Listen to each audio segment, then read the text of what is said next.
What is up, everybody? Welcome to Swim or Sink 93, the last Swim or Sink of 2022. I'm Shad, joined by Jeannie, and who is ready to have a good time? Me. I'm ready for a good time. I'm always ready for a good time. Is that, that's coming up, right? New Year's is coming up soon? Yeah, we're not having any SOS next week. It's going to be a little bit weird, so somebody's going to talk away with the title of our last SOS champion for 2022. My personal bet is on FTWin. They are going to be playing in the tournament today, but there are a couple other teams that could definitely take them out.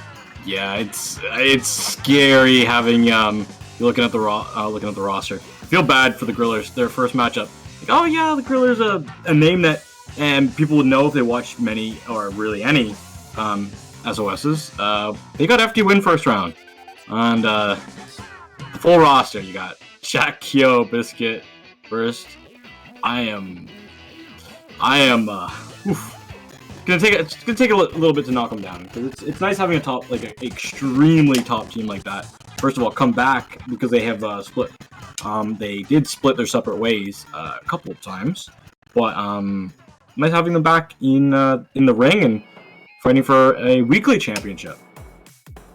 Yeah, you don't really see top teams too much in the weekly. It's nice to see them. Of course, we have all skill levels. It's a little bit further down on Tuttable. We've got the Ink Bashers versus Secret Elixir, which is going to be our first match on stream. Yeah, I'm not as familiar as I should be on these two teams.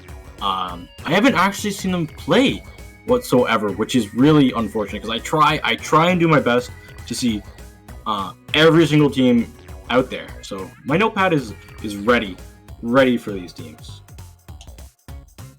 Yeah, so from what we were discussing in the chat just before we started the stream, it looks like some members of Ink Bashers are on the team Valiant now. Valiant is a Div 3 team. Looks like they're doing pretty well in Ludi. Don't know if anybody on Secret Elixir is playing Ludi this season, though. So it's definitely going to be kind of interesting. Mm-hmm. I do know that our first map is Mako Mart TC, so that's a great map and mode combination, which a lot of weapons can really truly shine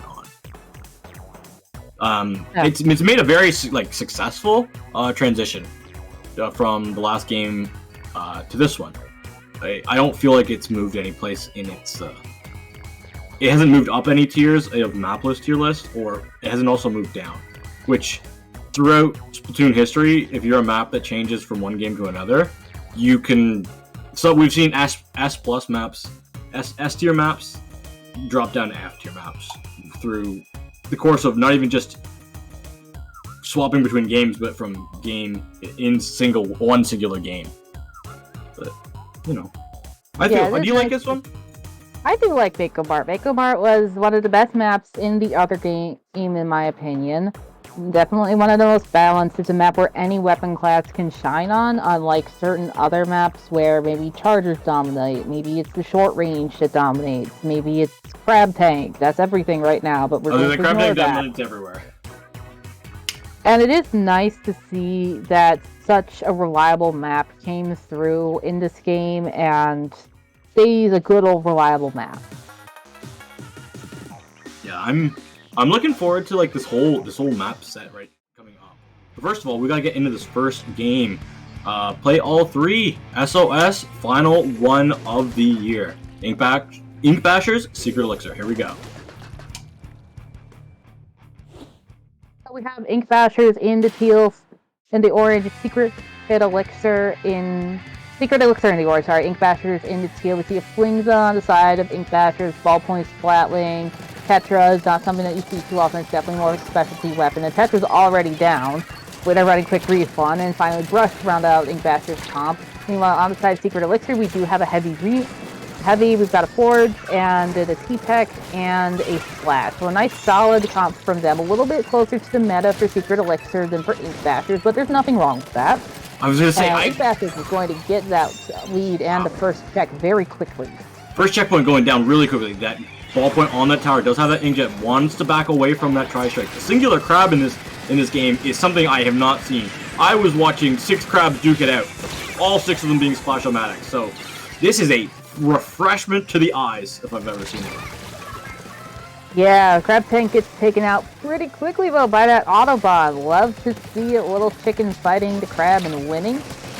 And the Ink Basher's still going strong. Nice flank there from the Flingza, popping off the top of that stack to hit the shooter. He's going to come around to the left-hand side now, see if he can pick up another kill. Can't manage to find it. This might be the end of the push here for Ink Basher. It looks like it will be, except the heavy does fall from behind. Tetras are also gone from Ink Basher. He's trying to go in, does see the brush. The brush is trying to pressure the T-Tech down. Doesn't get into the range. Killer Whale popped out. That is the Splash-O-Matic that will be falling. Tri-Strike coming available for this T-Tech, but they are going to be falling to that brush. Heavy is the final one alive for Secret Elixir. They are so far in the back foot, and I feel like this tower can get really rocking. Yeah, 3 down that quickly. Don't want to see that at the brush in a really good hiding spot right now. See if they can get anybody with that single thing. Manages to find 2 down now on the side of Secret Elixir versus 1 down on, make that 2 down on the side of Ink Basher. Even numbers, but they're past the second checkpoint. This is where things start to really snowball. The Reef Fighter comes in, doesn't manage to find anything. 2 down on the side of Ink Basher. But they did get past the third checkpoint. 4 points left. Brush is going! 1 and... Nobody was there and the brush got it across the line! Actually, no one was alive! The tower drift coming through clutch for Ink Bashers. The way that they got the tower past the goal with the tower drift is something I have not seen in a little while. Wow, what a way to end game 1. I've seen it though, Kamile. Usually I'm the one that's on the end of it drifting. You gotta love it when it happens in a tournament, and Ink Basher definitely was in a strong position there, even if it hadn't managed to, you know, get that knockout there. If, let's say, the tower drift didn't go in its favor, let's say that they all got wiped, getting it to 1 point, that is very good on Mako Mars. Yeah, they were just able to rock through with that tower, the rush going off crazily with the help of their flings on the ball point, and all the rest of the members going around. They just felt like they took the advantages that they gotten from their specials and won their 1v1s. There wasn't a crazy amount of team fighting, more or less just popping the specials and running forward, which honestly is the way to play the game and the way to just get wins over the other team. If they have no way to counter that, then that's how you can play it. Yeah, if you can get a steamroll going, it can be really hard to stop that momentum, especially once you get to the snowball areas. Ink Basher just did a really good job in stopping that. And speaking of snowballs, Rainmaker Undertow still like this other one.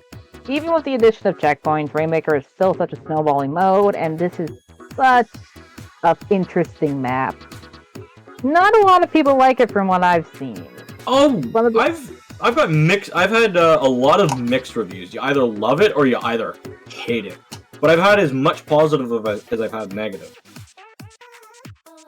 Yeah, I think it's definitely one of those ones that a lot of people are looking forward to it just because the concept of it is interesting, and then they've tried to play it a few times and found out either A, their weapon is favored on it, so they like it, or B, their weapon isn't favored on it, so they hate it. That's true. I'm just so numb to play Splash no matter where it is or when it is. Play Splash, so it's more or less just the pathways. I think this map would be really terrible if it didn't have checkpoints and there was just a path through the mid you can go up. If there was a path through the mid, this map would be terrible. But it's so unique that the fact you can't just walk straight forward, you either have to go right or left to get the pedestal, which I think makes it really unique. It makes it so you, as a team, you have to be coordinated enough that you can defend from both sides at the same time, because it can really snowball so fast if the Rainmaker doesn't have any checkpoints remaining. And that's one way you can really take the game over super fast. Floating in, we have Ink Bashers in the yellow. We see one of them is holding a Splatana Wiper, not the Stamper, which is a bit more popular. Big swing! Tetris still there. Meanwhile, on the side of Secret Elixir, we see a Custom Junior with the Autobomb Wavebreaker. That's a new weapon for them. Big Swing Roller, as you mentioned, another new weapon for them. And then they're keeping the Heavy and the Splash. Tetris going down first on the side of Ink Bashers, so it looks like we'll have the initial... Well, actually, no, never mind. It's a 2v2 in mid, thanks to some cleanup work by that Splash. He's just going to chuck burst bombs around, see if he can get some chip damage on anyone. Gotta watch out for that ballpoint if you don't have any of that bomb range up. Sub power up will really help you in that fight against Backline. But the Rainmaker is running, and I think it is going to be running towards this right side looking pedestal. No, it's going left. That is a wipeout against Secret Elixir, so Ink Bashers, they're guaranteed this first checkpoint, and probably even a little bit more. Yeah, they had a very good feint there where they feinted right, managed with the Tetras, and then you took the Rainmaker to the left, so that really threw off the members of Secret Elixir, but 3 down on the side of them. Probably going to mean that they're at the last number, the ballpoint is going to have to back up 2 the jumps! A couple jumps. One does manage to take them out, and the vacuum coming out will probably make sure that MZ dies as well.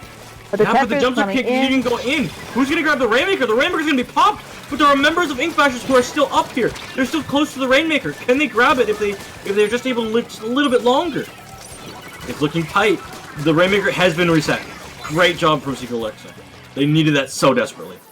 Yeah, but Ink Basher's in a very dominant position. They've still got 2 members up in Secret Elixir's spawn. The Slatana Wiper putting in work. And of course, the Tetra's probably running so much quick respawn. They're going to get the jumps that their teammates need to stay there. Heavy takes out 1. That's a good pick there. But they really need to start moving 2 down on the side of Ink Bashers to see if they can get the Rainmaker here. Looks like that Heavy's just going to have to back off because of the long range there. We do see that 2 down on the side of Ink Bashers versus 1 down. Here comes the Vac. The Vac does not manage to find anyone, and it's a 2v2 now as Rainmaker finally falls. Rainmaker is going to be falling. There's still 2 members of Ink Bashers here. You have to watch out. The Heavy's going to come in, and Heavy is a strong weapon in that scenario if you're not paying attention to it. Ends up as the last alive. Should be easily punished from the position that they're in. Wait, somehow the Rainmaker is still capitalized by the Ink Bashers, but looks like this push is finally been snuffed out. It's only taken 2 minutes. 2 minutes 30 seconds. We are halfway through, and 23 points on the board for Ink Bashers to 2 down on their side. Heavy's going to pick up the Rainmaker. That's a good opportunity for them to move, but they got to get that ballpoint out of mid. The Vacuum comes in to try and help protect the Rainmaker a little bit. Nice double there. Nice. I believe the Ink Back was just in range for those 2 members of Ink Bashers to still be kind of sucked in by it, and that's why they weren't able to move away from that shot of the Rainmaker.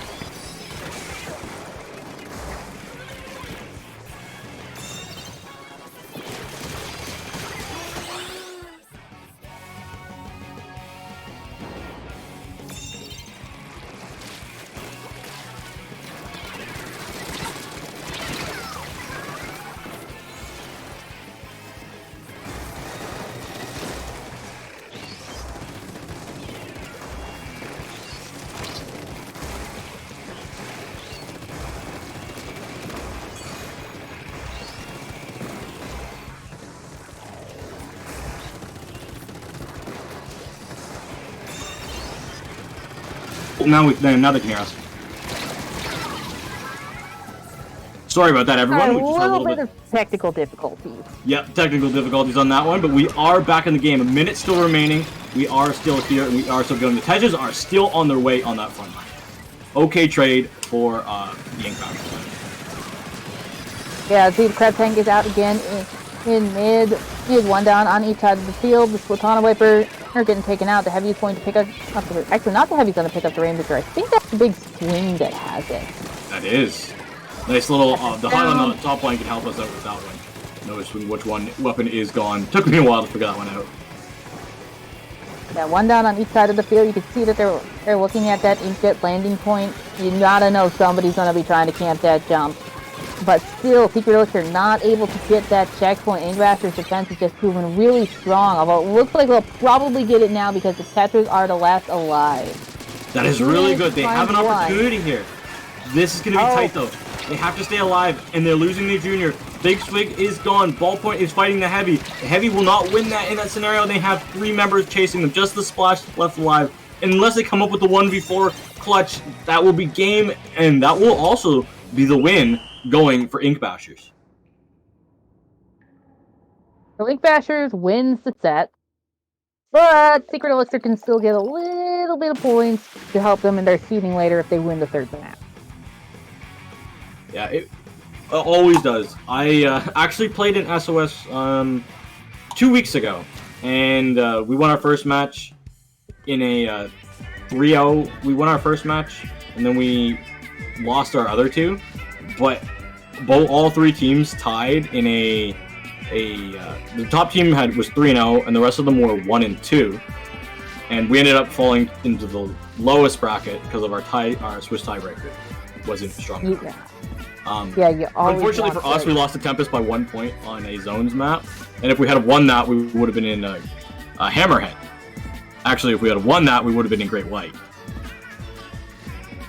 Yeah, so hopefully Secret Elixir keeps on really pushing hard, and maybe they can make something happen on Claim Blitz. And it's everybody's favorite map!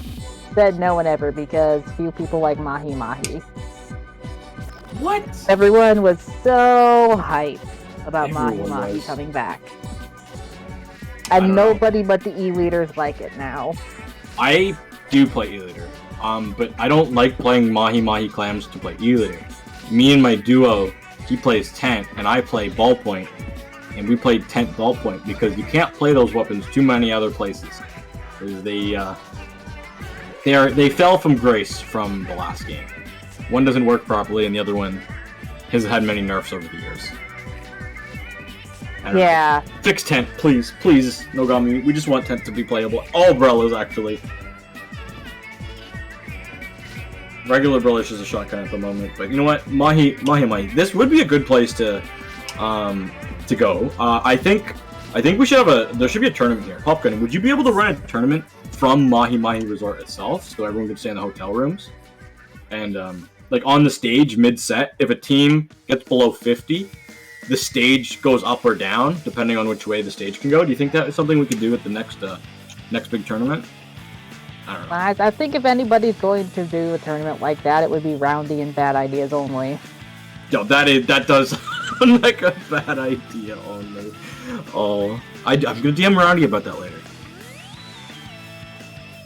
But yeah, So hopefully he will get the match started soon. But in the meantime, we know that E-Leader is going to be great here. You mentioned the Tent and the Ballpoint. Obviously, Crab Tank, always good. What else do you think we'll see? I don't think we're gonna be seeing too much of a swap up. The Tetris will come back. I don't know if the Wiper will be here fully. I do like the Inkbrush. Oh, wait. Time out. I was not here to see a 10 Umbrella, but I'm here to see a 10 Umbrella, and I'm here to see a heavy Spotling on the other side. No surprise that Secret Elixir hasn't changed too much up. But the 10 Umbrella, that is a weapon that does not get any usage for good reason.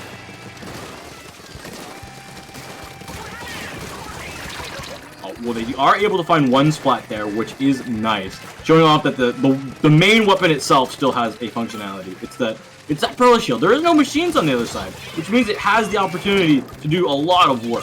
Has to watch out for all these bombs and all this pressure from both sides. Unfortunately, falling. This is going to be Secret Elixir's good chance to try and move in. They have a Crab Tank out. Have to watch out for these Tetras here with the Crab. The Flings is the final line of defense for Ink Bashers. 10 Umbrella from Ink Bashers coming out on a good defense. Bombs coming out from both sides. Heavy has fallen from Secret Elixir. This is going to be dangerous. Both teams going back and forth. Just a splash left alive for Secret Elixir. What can they do? They have to dodge out for this 10 Umbrella. The Flings also has missiles. Ink Vac ready. Power Clam should be coming in very, very shortly. Missiles are now out. What is the defense for Secret Elixir? How are they going to be able to defend from this? Missiles get one. Another one does fall inside of that Ink Vac. There's just going to be the 2 shooters left on the ground for Secret Elixir. Oh, Vanilla Bear on the 10th Umbrella, almost jumping off the side of the stage. Something that happens when you play weapons that jump around a lot. 2 down on the side, make that 3 down on the side, Secret Elixir. Can they get the wipe? Spell is going for it, but they have such a short-range weapon. Movie's going to come and clean that up. 47 points remaining on the side of Ink Bashers. And of course, the stage will be changing very, very, very soon due to the fact that you have the water levels changing. So now 12 points. Could we see just a one-push victory here? I don't think so. Even though there's a wipeout, nobody was going for any clams. Ink Bashers trying to really put a stamp on the competition here. They were looking so good. And this tent has been so strong, even though it's been being pestered and poked at by bombs all game. Beautiful shot there from the Trizuka. Manages to take out the ball carrier. 2 down on the side of Ink Bashers, 1 down on the side of Secret Elixir. They really have to take advantage of this now. Getting the tank, getting the brush, getting the Tetras. They have to take advantage, get the map very, very yellow. these weapons that Ink Basher is using thrives on having lots of ground painted. You've got the mobility for the Tetris, you've got the mobility from the brush. But it's just something that you really, really need a lot of ink for. If they can get this map yellow and keep it yellow, it's going to be a problem. But with another wipeout on the side of Secret Elixirs, I don't think that's going to happen. No, it's going to be so dangerous because the power clams are coming for Ink Bashers. They have some more clams. They have specials at the ready. Reader, it could just be a cherry on top to really seal out the members of Secret Elixir. But no, Secret Elixir, they're fighting back. They're the ones that are going to go for a almost a wipeout. The Ink Rush had just respawned. They need to get some clams, they need to get mid, and they really, really need to have a good defense. Yeah, you can see Tetris coming in again, right down in the corner, getting barrel stuffed by that Trizuka, the poor Squid. 2 down on the side of Ink Basher, so this is looking really good for Secret Elixir. Instead of a push down, they do have to be careful with the Flings in the back. 9 coming out. Looks like the Tri-Spec will make a good defense. 3 down on the side of Secret Elixir. Very, very strong there from Ink Bashers. They're really pushing that heavy back, so the heavy can't even move forward. Here they go. They did get 1, but that's not really much. The brush is going in for some more. Back is out from Ink Bashers. They have their pity clam, which they can also grab. Unfortunately, the Tetris have fallen. There goes the killer whale. Canterbury is still fighting here on the front line. They're still alive. 1 power climb in. Brush has fallen. The super jump is coming around. Will it be close enough to the basket to end this game? And it will be. Ink Bashers take this first round 3-0. Hard fought game though by Secret Elixir. There were a couple times there where we really thought that they were gonna be that Ink Bashers was going to get the knockout and one fell swoop, and then Secret Elixir just dug deep and they really got a good push back and forcing the members of Ink Basher out of their base and delaying the. I don't want to say delaying the inevitable, even though that is the saying, but they really did a good job at pushing Ink Bashers. They made them work hard for that win. Yeah, it did not feel super easy. It was a process that had to kind of be. They had kind of follow a flowchart of process to find their way in. It didn't feel like really too much of a stomping, even though it was a 3-0 and the victories were by a large margin. It didn't feel like kicking candy from the baby. It was definitely much more challenging. Okay, we are going to take a very, very short break while we get ready for round 2, so please don't go anywhere. You're watching When We're Thinking.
Welcome back to Swim or Sink 93, Round 2. Square Up versus Data is coming to you shortly. I'm Shad, joined by Genie, and it is going to be great. Looks like we are starting off with, I think that's Brightwater String Splat Zones, one of the new maps. Not sure how people are liking that one, although it does look like it's pretty fun to play Explosher on it. So, I'm kind of hoping to see an Explo. I agree with you completely on the fact of it is a great Expo map, but in being a great Expo map, it's a great E-Liter map. And it's a great E-Liter map, it's not a great Expo map at the same time.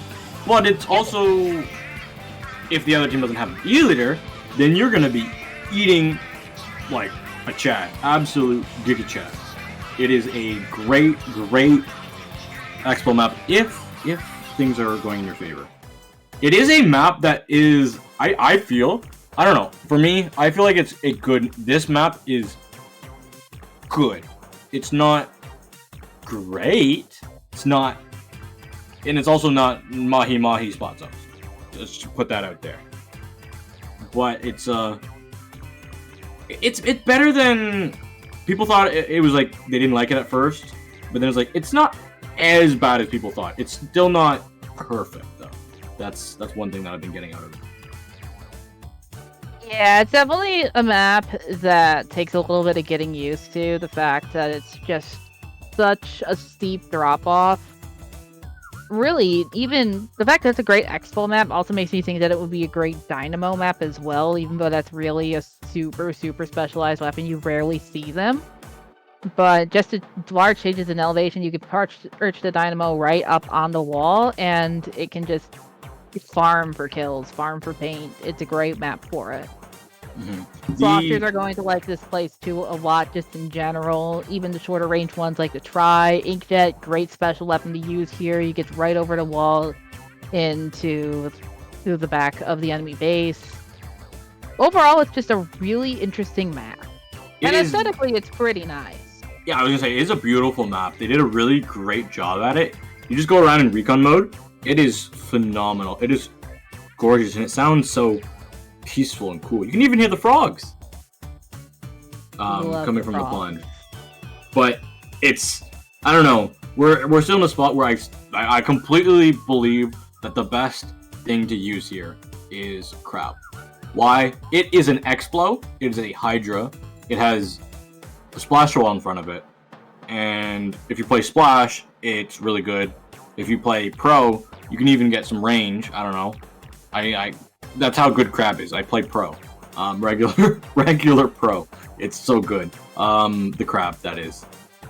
Splat dualies, Nose, anything. Literally anything with Crab. Because you get Explo, you have a Splash wall, and you can shred anything from long range. You get like a Hydra. And you can pressure E-Liters nicely. Unless the E-Liters are super skillful, and you can just like hit that over the top of the Crab, otherwise known as a headshot. I don't know. Oh yes, we love headshots here.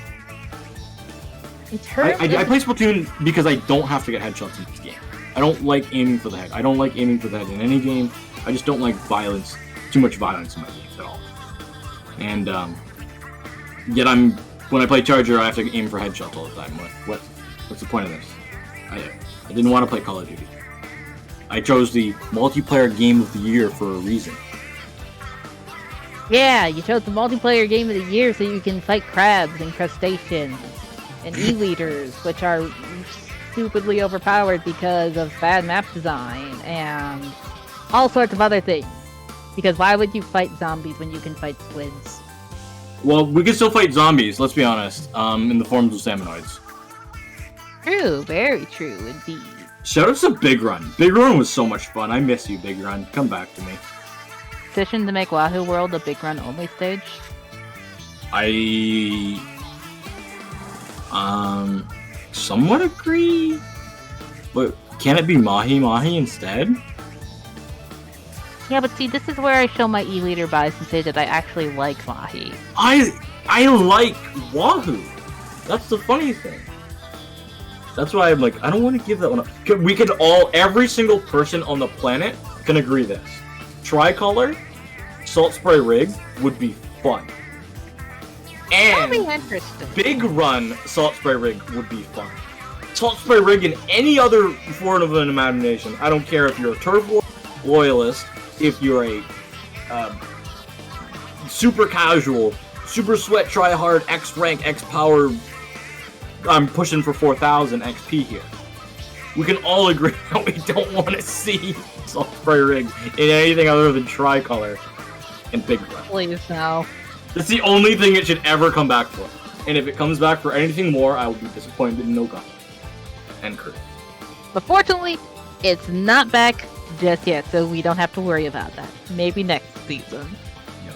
Hopefully we will be starting very soon here. In terms of the teams, I don't know a lot about either of them. I don't actually think either of them are playing in Ludi this season. Yeah. Because, so, I know Data, I know the names from Data, and I remember when they did their Twitter announcement, I couldn't find their Twitter again, but I do know their players. I've met them, I've met some of them, and I know Square Up is a strong team that I've played against many times, and I am actually pretty very fearful of them, so I'm very, very interested to see this matchup. We do have an E-Layer matchup on our hands in this game, which means we'll be seeing it throughout the series as the map favors them. Crab tanks across both sides as well. No surprise to see Ali on her trademark Tetris. Oh, so that is the alley that used to be on Crustacean Crusaders. Yes, it is. That's why I remember them. I remember getting spotted by her a lot. Yeah. So very quickly, we have Square Up is going to get the first cap. Only going to get 3 points, though. 2 down on each side of the team. E-leaders are both perched on the walls. Oh, it looks like Square Up trying to get a pick on that Junior. Not able to find it. Tetris down again. Data's going to take the lead here. Of course, it wasn't very much of a lead to begin with. If the zone is back in neutral, this is definitely looking to be a very, very quick, scrappy fight. You don't see a lot of people full falling, which is good. You see them really poking at each other. The Crab doesn't find anyone on 2 Huge. Crabs down, 3 down on the side of Data. Only the E-leader is left alive, and now the members of Square Up really want to get deep into their spawn. They want to really push up, leave the E-leader in mid to watch, make sure people don't come down on the right-hand side. They didn't push up far enough. They really didn't. Now they let Data get back. They let them be able to get some specials. Wavebreakers down. The rest of their specials are available. And the E-leader, their own E-leader, Square Up E-leader, lost the 1v1. This push will be coming through. Resider is there just to cap the zone up and actually takes out the sloshing machine in the process. Nice shot there from the E-leader as well, and enhance a texture on Data. Mine's in the zone. Classic thing to do. Gives him a little bit of paint. Not able to find anyone with a trick shot, although that would be a sick Twitter clip. 1 down on the side of Square Up, and time is ticking away. Data is pushing up super far into this spawn. This is what Square Up really needed to do. You can see that Dio and Ali are guarding that exit. The other Ali has gone back to the left-hand side to make sure that nobody can get in. The E-leader falls again, lead going to Data at the moment. Crab Tank versus Crab Tank. It's this game's version of Inkjet fights. Looks like the Pink Crab won. Yeah, Dio was able to come up with that, even though he was not wearing that object shutter, which we have been seeing throughout through the past couple, I want to say, days of the game, because of how much it's been picking up. The zone is so low. I don't know if Square Up can even get there. Can they neutralize it? Yes, they can at one point, but at what cost? Can they get the zone, keep it painted? No, they can't. The ink runs out, and that's going to be Data taking game 1. Yeah, Square Up had a really good opening push, getting it down to 47, but they really just needed to push super far into Data's base. Really, you just want to get as close to the base and get that lockout as soon as possible on this map, because it is very easy to pick off other people. You gotta remember, you have the height advantage when you're coming back in from your spawn. You can roll bombs forward over the edges. You just have to be very careful, and best bet is to just get as close to the base as possible. Because even if you can delay them a little bit, that's another extra 2 seconds on the zone timer.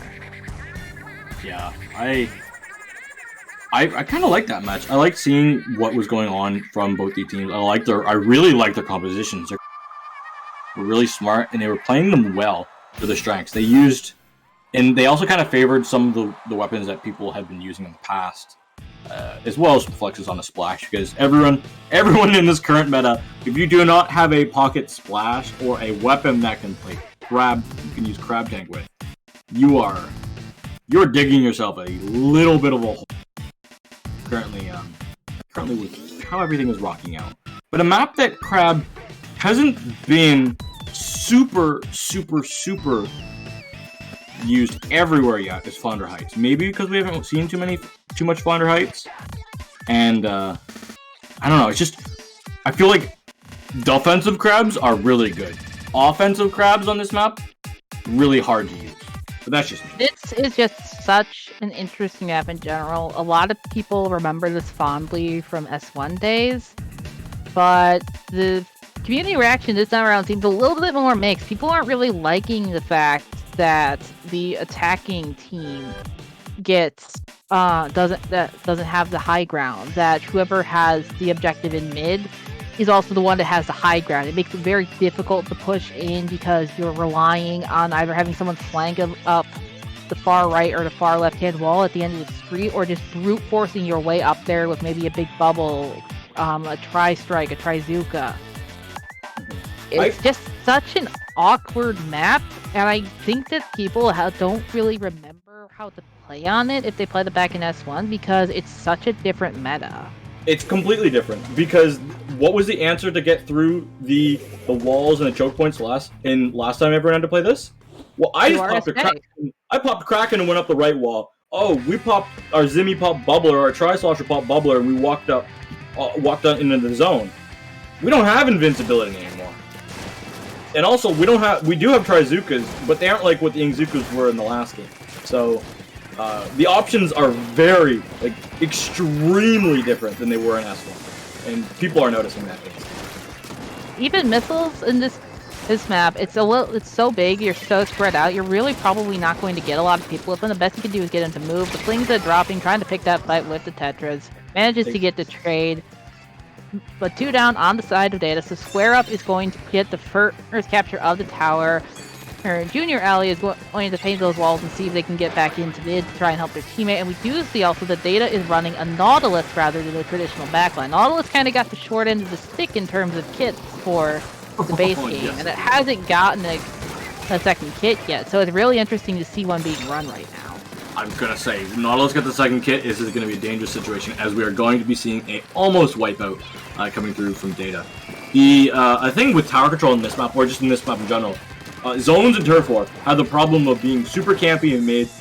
The team that just gets to camp mid wins the game. Tower control, Rainmaker, and Clan Blitz, you have to push the objective, which means that you give up that high ground, allowing the defenders to really actually take the high ground away from you if they capitalize on it. And that's currently what is happening right now as we're seeing top mid being so heavily contested that two members from both sides are going. Yeah, the Charger on the side of Square Up positioning very smartly. You can get a large portion of the map from that balcony over by the former soda machine. Only one up on the side of Data, and it looks like that Junior is going to back off as far as they can. They do manage to get one with a bomb, though. Gotta love those sneaky little bombs. Watch your feet, everybody. Bomb Sniffer does not exist anymore. Oh yeah, Bomb Sniffer, you will be missed. We loved you. Actually, nobody used you. But, we say we missed you. But here we go. Both teams are just rocking it out in mid. As it is just so scrappy. Neither team wants to lose top mid. Because if you lose top mid, that puts you at the mercy of your opponents. If they want to hold mid, they can hold mid, and that is very dangerous for Square Up. Because if they lose control of this, that I can realistically just kind of defend. Even though they don't have much of a lead, they could truly just defend. That's how strong top mid is. One thing that we have not mentioned so far is the blaster. Although it did just get taken down from there, that's an excellent weapon for this map. Just because of the ledge differences, the chip damage that you can get, it's a very, very good weapon for tower control if it's in the right comp. Now the comp that they're running, I would like to see a little more paint for that blaster just because it does need so much paint for mobility. But it could work out pretty well here. Yeah, and this is going to be good for Square Up, except they lose their Charger. Nautilus is down as well. Blaster trying to go in. Blaster's last one alive. Can Delta find anything? No, they're going to be super jumping out. Giving up all the space that they worked so hard for in mid. Their push just come out a little bit short, and they were just so slightly off with a big bubble. Yeah, but the blaster jumping out did mean that they do get to keep that big bubbler special at the ready. Really smart jump out there. Don't be afraid to jump out if you're in a bad situation. You save your special. They're going to jump to the balcony, see if they can get hit in through the street, see if they can kick anybody off. You can see that they're working really hard to keep that corner area by the ramp clear of the Orange Ink and the Orange team. They want to be able to use that as their flank position. Looks like the gal's going to go for a flank right now. Possibly has already been called out by Data, not 100% sure. 2 down though on the side of Square Up. This is going to be dangerous. That gal is going to have to retreat, and they do. Excellent work getting out of there. No way. No way they might be in that scenario. The falling shot playing for the 2 gal. Such imperfect accuracy coming through, coming out clutch in the moment they need it. Restarter's coming in and luckily able to dodge it. Ellie not able to find anything and gets taken down as well. This is going to be a good time for the Nautilus to come in clutch, and they do. Allie's big bubbler is out as well. Matt goes inside of it, is able to take them out. Texture on this Nautilus, trying to defend, trying to hold on for the rest of the members of Data. But the push has been stopped just for a moment. But they do have 2 members of Square Up in that little corner right there, so it does provide jump spots. Rain coming out, 3 down on the side of Square Up. Now make that a full wipe. Very, very scary there for Data, but they managed to bring it back. They are, and now they want to get some more points, but at what?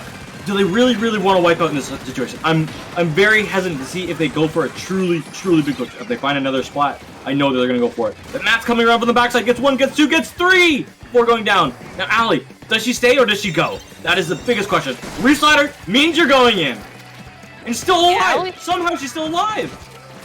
Yeah, Allie really has to go in that situation. They're the only ones left alive. They're in a good position to get at least 1 tick, maybe 2. At the very least, they'll delay people. 2 down, they've got 1 person in the street fighting Allie. We can't even see the tower, but that gal was the last one alive. The fact that Allie stayed there and kept the gal busy definitely helped them win that game, because that was just such a bad position for Data, going 3 down right at the end. Yeah, Allie staying alive. I was like, there's no way she lives here. There's no way. And then I see Reef Slider. I'm like, oh, she's just gonna book it. I know that she's a smart player and will just go, I'm taking this, I'm riding this shark all the way to some safety. Didn't get any splats with it, but took to the distraction of the 52 gal, who was definitely proving to be the strong, popping up the most on Square Up. And that's your main painter. That was your best painting weapon. Out of the fight. For Square Up. Flings that can paint well. Charger isn't known for its paint, and Blaster is definitely not known for its paint. Losing your gal, that's an unfortunate thing to have happen. But somebody has to pay attention to the Tetras, or else the Tetras is going to come around from behind and spot you. Yeah, and I think Jeannie and I both speak for experience for that. I don't know. I don't know what to do when there's Tetras behind me. As somebody that plays long range, if I'm playing either, I'm like crying. Because as much as I try and hit them, I know it's like a 1. If I roll a 1 on an 18-sided dice, that's me with a chance of hitting a Tetris when they're rolling around. Yeah, and Tetras are gonna have fun on Rainmaker Mincemeat Metalworks. Honestly, a lot of the weapons from the last match are going to have fun. Tetras are gonna have fun here. Blaster's gonna have fun here. Charger's gonna have fun here. Nautilus will have as much fun here as it can. Yeah, I don't know if you want to stay on Nautilus on this map. Spotlings are good here with the run speed. It allows you to take that left path. Because if you have any other, always go right on this map. Always go right. Unless you have run speed or a tactical. Then you go left side, because the other team isn't expecting you to ever go left side.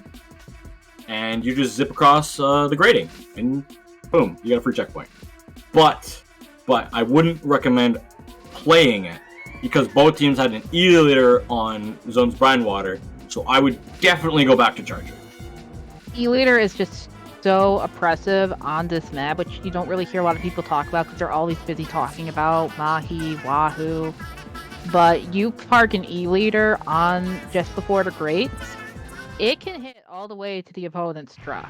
You stick an E-Leader there, and suddenly the Rainmaker is just stuck in mid until you get that E-Leader to move.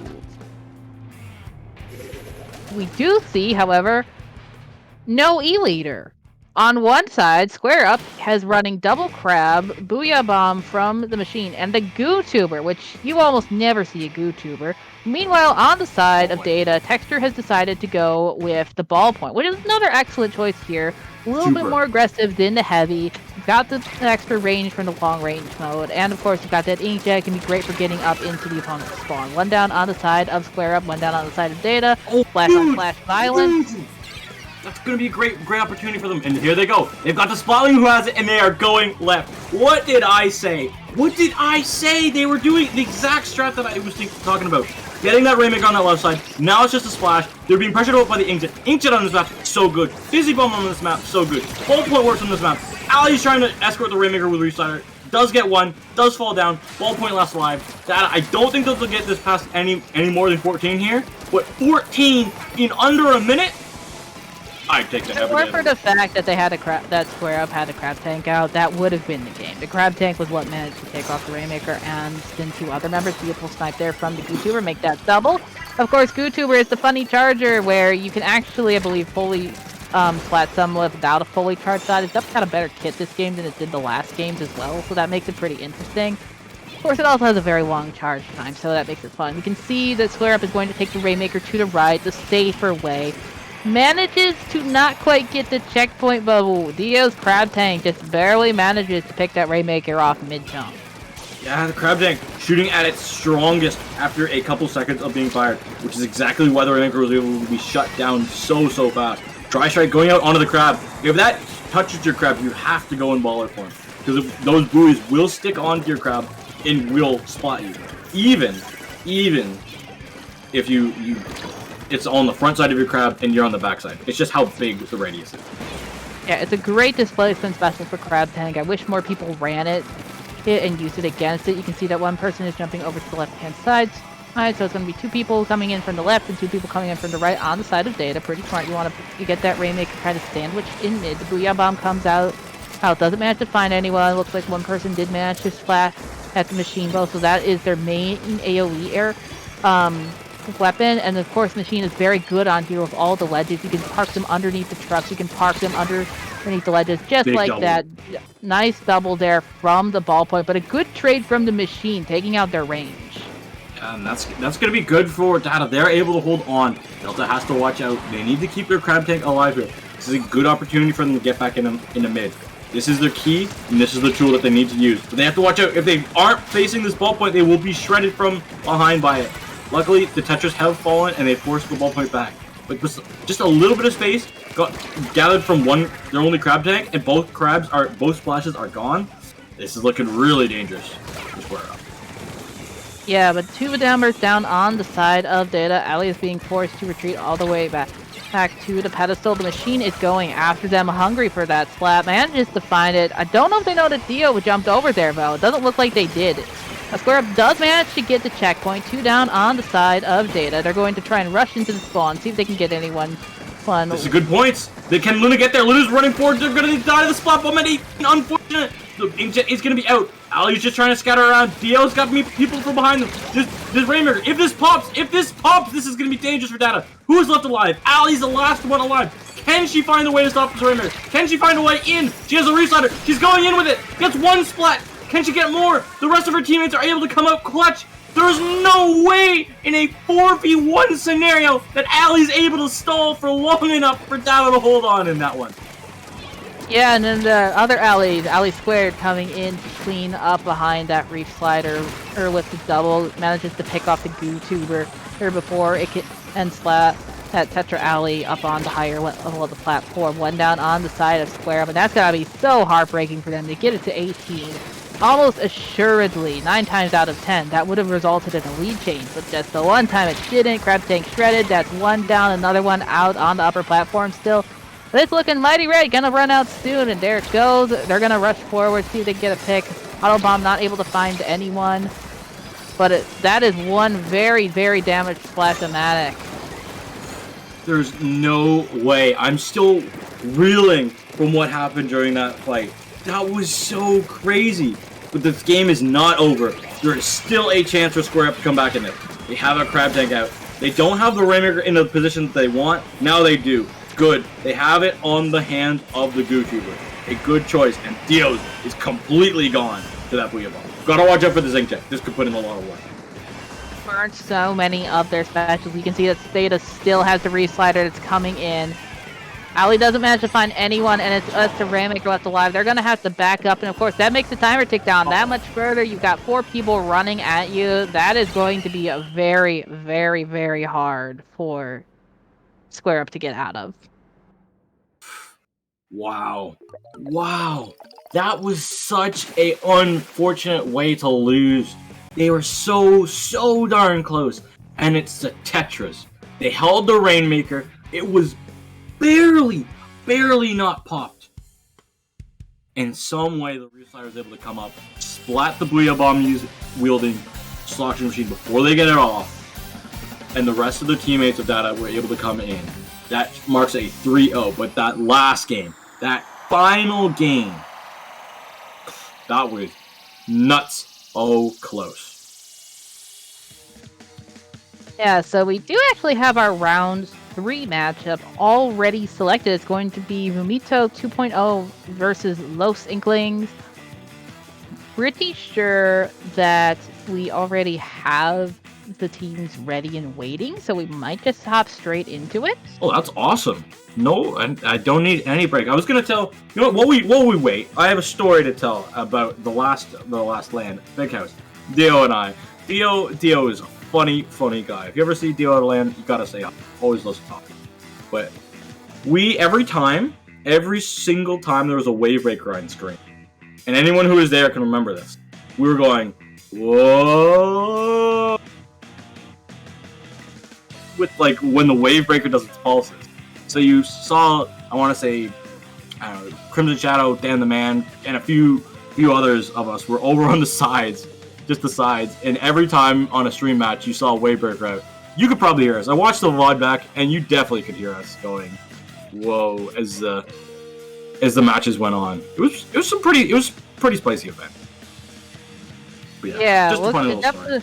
It definitely looked like a fun event watching the stream. Definitely, if you ever go to a LAN, make sure to have as much fun as possible. Talk with as many people as you can, because there isn't a not nice person in the community. I remember one time through all the like the big run LANs that there has ever been anyone ever kicked out because they're being rude at a LAN. That person's name is Putz. So we don't talk.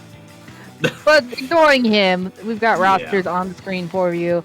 I'm not too familiar with Mumito 2.0. Los Inklings I'm somewhat familiar with. I have subbed for them on occasion. Teresa is a backline, normally plays heavy. Not sure if Miss Popgun has joined them or if they're just subbing. I know Kraken Mare is definitely subbing for them, which they do often. Los Equals, I believe, is a support player, mostly NZAP. Slug, I believe, is a roller player. Yeah, I like these two teams. This is going to be a good set. Let me just check the pool standings to see which team is positioned where. At the moment, both of these teams have one win and one loss. So one will go to Hammerhead, one will go to Mako. That's what it will be. And we are going to be going back to Mako Mart. We did have it on Tower Control to be our first game of the round 1. So that does come back, but now it is in the Clan Blitz form. And, Jads, do you enjoy this one in Clan Blitz still, or has it fallen from grace? I mean, on one hand, it's fun. I can actually play Elixir and Clan Blitz on this one now. On the other hand, I mean, it's Mako. I mean, it's hard not to dislike Mako. I see an Explosher on the side of Mumito, which is going to be fun. Double Slosher. Sloshers love this map for a reason. Meanwhile, on the side of Los Inklings, we can see that Teresa, of course, has a heavy. Los Equals has the Forge Pro. Looks like Miss Popgun might have the Splash. And then I want to say that's just the Vanilla Roller in Slug's hand. Yeah, it's Vanilla Roller. We have... Looks like Vanilla Roller's actually on both sides. I like the picks. I do. Vanilla Roller, Big Bubbler, Curling Bomb, this map, it works out well on Clan Blitz on this map. Got a lot of space control, a lot of ink control, a lot of turf control. Can work out very well, as we do see the heavy just throwing clams in from underneath the basket before any of the members of Mumito could find them. Yeah, it's like the Celestine just kind of looked at him, was like, okay, you just like chill over there. Booyah Bomb coming in from the Forge Pro. Manages to scatter Mumito. Doesn't get any picks. 2 down on the side of Los Inklings, making it 2 down on the side of Mumito, though. Beautiful picks there from the Splatling position way up on that balcony area. We do see, however, that 2 members of Mumito do have their special ready, so we'll probably see a push if we can get a pick on Los Inklings. Yeah, this is going to be good. They should have good special coordination here with Tri-Strike. Booyah Bomb really could be able to put Los Inklings on the back foot. There it goes. Tri-Strikes are out. What can it do? It caused a lot of disruption. They bring the roller directly to their face, but they aren't able to punish it in time before falling to it. Such an unfortunate scenario to put yourself in. 3 members down from both sides. Just the machine versus the heavy. And that is a fight that the machine will win from below a ledge, and the heavy will dominate if they have the range advantage just on flat ground. But neither of them seeming to want to fight each other at all, allowing their teammates just to come back in from mid. Yeah, honestly, that's a smart thing for both of them. You don't want to get close to the machine as the heavy, and you don't want to get close enough to position to the heavy as the machine in that scenario, because the heavy's entire focus is on you. They know where you are. They're going to sniff you out before you can actually get in position and either back up or kill you. All members now back on the field. Booyah Bomb coming out from Los Inklings, answering Booyah Bomb from Mumito. Three down on the side of Los Inklings. A beautiful double there from the machine. 2 down on the side of Mumito, but unfortunately one of the ones that they did have alive was the Expulsor, and that's a slow moving weapon, so they aren't going to move into mid as quickly as they want to. That's the pro being forced back. It's in a dangerous position as it does fall. 2 members of Los Inklings, they are gone. Booyah Bomb ready for Mumito. Where can they get this down? Where can they find some space with it? They're going to be chucking it right in front of the basket, so it will be sucking up any bombs that were put down there. But where are the clams? Mumito, they don't have any clams. They have 7 of their name, 8, 9, but they need a power clam. 7 to the machine, but the machine misses them. Can they get inside the big bubbler? Yes, they can. Throws it in. They have a pity clam at the ready, but no one in position to grab it. Push will be continuing. Everyone's scattered looking for clam. The slaying is going on from the roller underneath of the basket of Los Inklings. Where are the clams coming in from? No one else has gathered them, and that will be the end of the push. That is how you don't want to do a clam blitz push. I mean, that was such an advantageous position for Mumito, and they just kind of forgot where the clams were. But 3 down on the side of Los Inklings. They get a do-over. Always good, always good. So 2 power clams going in this time, it looks like. So they will get the lead down to 47 points, and they have other clams as well. 3 coming in from the T-Tex. Manages to get to all of them in, down to 41 points. 2 down on the side of Los Inklings, and you can see that the other 2 are really backed up. One's fighting the machine over on the street, and the spawn slug is going to go through the left area. Manages to get the trade. 2v2 now, of course, and then we do see the Expulsor up on the balcony area. Not necessarily sure if they're going to get the pick on the heavy, but they do, and then you can see all the way. It's going to get the knockouts. The way that they were able, I was like, the first push looked, let's be honest, come from Mumito, it was atrocious. It was terrible. If The there was a first push textbook, was a hot match. they like lit it on fire. It was the end of the semester, and they burned their textbook. They were not, they did not do a good push. That second push, it spoke for itself. It was 80 plus a 10-point penalty. So 90 down to 0. You go from a textbook C9, forget the objective push, to a textbook, this is how you play Clam Blitz push. Yeah, this is how you, like, you've got people slaying out, you got people collecting clams, you got people throwing in clams, you got people slaying out, you got people throwing clams, you got people collecting clams. And it just kept going, kept cycling, kept getting specials up, being utilized, good placements of those specials, good coordination of the teammates, not going super aggressively, getting the spots that they needed. Everything just looked great. A complete 180 from last time. Yeah, but it was a good 180 for them. So now you've got Los Inklings on the hot seat a little bit. They gotta win this one, otherwise they know that they're gonna be out of Hammerhead. So it's Splatoon Think Ball Art Academy. That Expulsor is going to have fun here. So the thing with Los Inklings is that we know that they don't have an E-leader. That gives the Expulsor free... I don't want to say completely free reign, because of course you do have the other weapons that you need to worry about. You've got the Splash, which can poke at it with bombs in the Crab Tank. You've got the Roller, which is great at ledge camping. And of course, Heavy and Expulsor, similar range. If you're in range of the Heavy to get them, they're in range to get you, and the Heavy will kill a little bit faster. It's all depending on who gets the ink down first. If the Expulsor does have that little bit of extra range, but if the Heavy catches up and runs a little bit forward, just a little bit, it'll slay out on that Expulsor. But that is if the Expulsor doesn't keep them at range. If you're an Expulsor, you just don't want to keep them at the maximum distance. Even if you're not hitting them, you're keeping them away from being able to slay out on you. That's a little tip for all you Heavy players and all you Expo players coming from the Heavy. And we do see some comp changes on the side of Los Inklings. Slug has dropped the roller and picked up the vanilla splatter shot. Excellent choice here on this map. You've got the bombs, you've got the Izuka to help clear off the plat. It's both for offense and defense. Meanwhile, on the side of Mumito, we see that we have the Flings roller now. Of course, they're probably thinking displacement. Missiles are going to really force anybody off that top mid area. Teresa down on the ground a little bit more aggressively than you normally see people playing. That's why. Trying to get a pick on that Explosher. But you get that tiny little bit of height advantage with the Explosher and the direct hit plus the slash damage. And that is not a recipe for a good time for anyone. Equals is going to be coming in on the right-hand side to see if they can get it mid-cap. They do. Booyah Bomb coming out, going to go onto the plat. Looks like the machine has their Booyah ready as well, so that's going to be available to help them push back in. Yeah, it's going to be good. They should have some good specials. You got Tri-Strike on one side, Booyah Bomb on the other. If they coordinate this well, guaranteed cap. Oh no, but the Booyah Bomb goes up top for the big bubbler, and the Tri-Strike doesn't neutralize the zone because it wasn't enough. Rain Cloud is out, but there's still members of Los Inklings that are still here alive. The Trizuka is out. Can it find any more than one? No, it can't. And the zone will still be capped for Los Inklings. They have now gotten the lead. Yeah, you can see the big bubbler is ready again.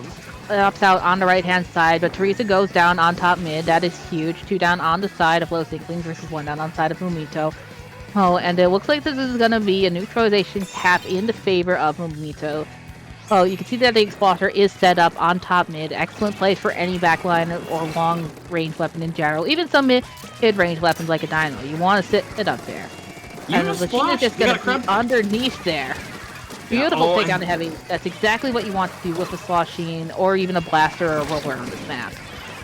Good positioning. They gotta help their teammate with that Tri-Strike. You can't swim, you can't really move when you're using Tri-Strike. Something that I hope they do change in the future. Lee will be swapping over for Mumito. Booyah Bomb comes out from both sides. One is able to cap the zone, the other one is able to neutralize it. But at the cost of putting a penalty for Mumito. Teresa trying to go forward, but does not see where the machine is with that Ninja Squid being able to be utilized perfectly. And again, the machine in that position, it's so disgusting and it's so painful to play. Especially because Los Inklings do not have a lot of bombs that they can roll off the edge. The only ones they have really is the Splat Bomb. And that just got taken out by the machine in that wonderfully insidious ledge camping spot. You can see the members of Mumito are going onto the plat now, really pushing up to the spawn. They're going for the lockout. They want that really badly because that helps prevent people from getting back in the zone. 2 down. Teresa is really backed up there, has to go forward.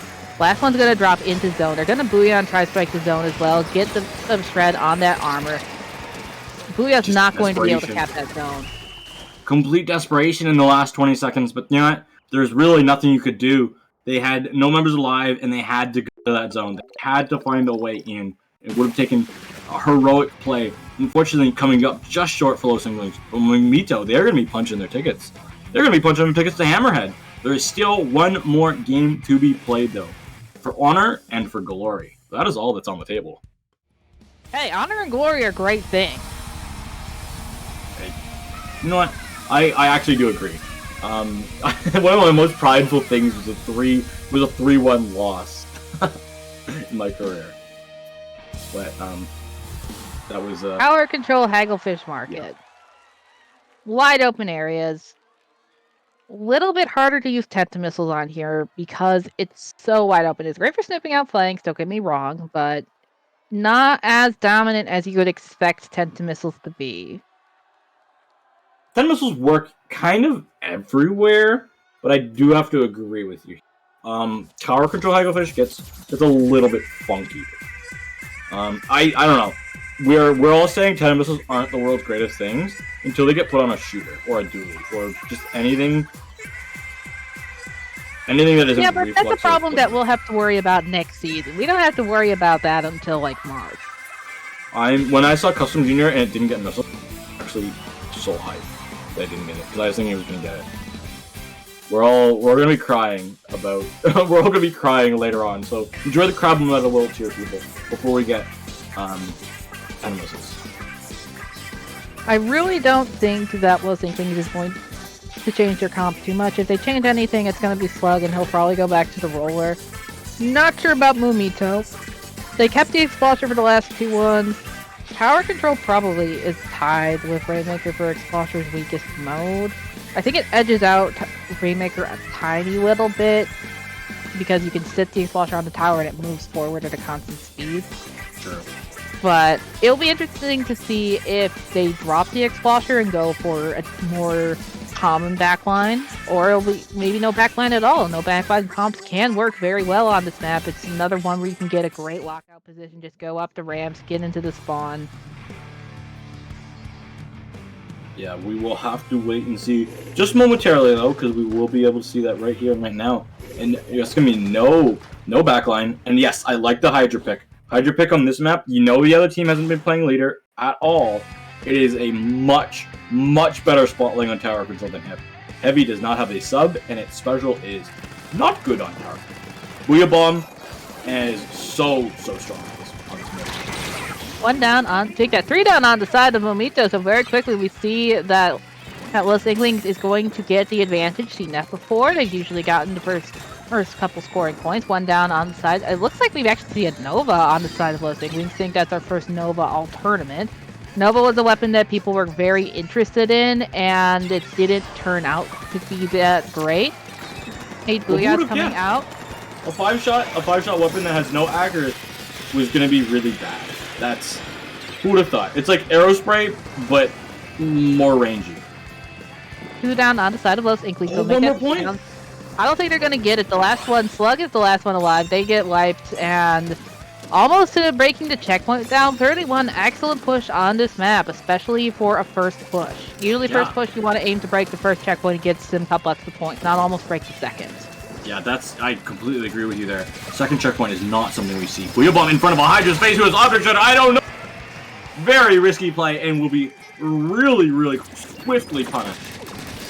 Yeah, don't Booyah in front of a Hydra, kids. Just don't. That is Exhibit A as to why. 2 down on the side.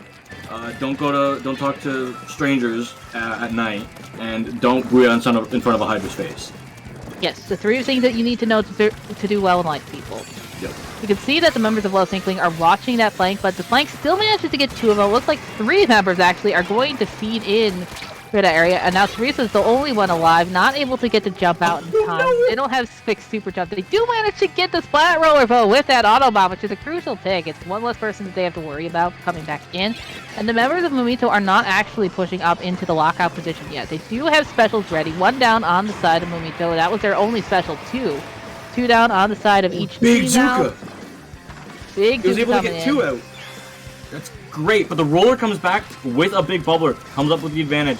There goes the carbon. Can they get to the tower? No, they can't. Another big bubbler is the big bubbler is fading. And the mini, I know they got splatted with theirs, so theirs should be very close. Second checkpoint has been slain through. How much closer for this mini? They have their big bubbler. This should really put a lot of damage into this third checkpoint. Wheel Bomb comes out. Does a lot of damage to the members of Mumito. How much further can they get into this checkpoint? Members of Los Inklings are falling, and this is looking like Mumito 3-0 in this round 3 of Swiss. Or groups. Really strong push there at the end from Mumito 2.0. They really got Los Inklings staggered and getting them feeding in and not really thinking about coordinating the specials. Just gotta be a little careful when you get desperate. Sometimes it's okay to let the other team get the lead. Yeah, and we're gonna get hit up with that awesome quad dab. Haven't seen that in a while. I can't wait until we get a lot of 3 years from now. If we don't bring back the emotes, getting hit by the quad dab because everyone's like, "Oh, you were a Season 1 boomer." Just think about that for a second. It's gonna be funny. So we will take a quick break so that the TOs can seed all the groups. Hopefully it won't be too long. In the meantime, please stick around, talk about matches in the chat. We love to answer questions about them.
We are back with Swimmer Sync 93 Top Cut. Welcome to the Great White Bracket. I'm Shads, joined by Genie, and we have NKT Definitivo versus Wati-BGang.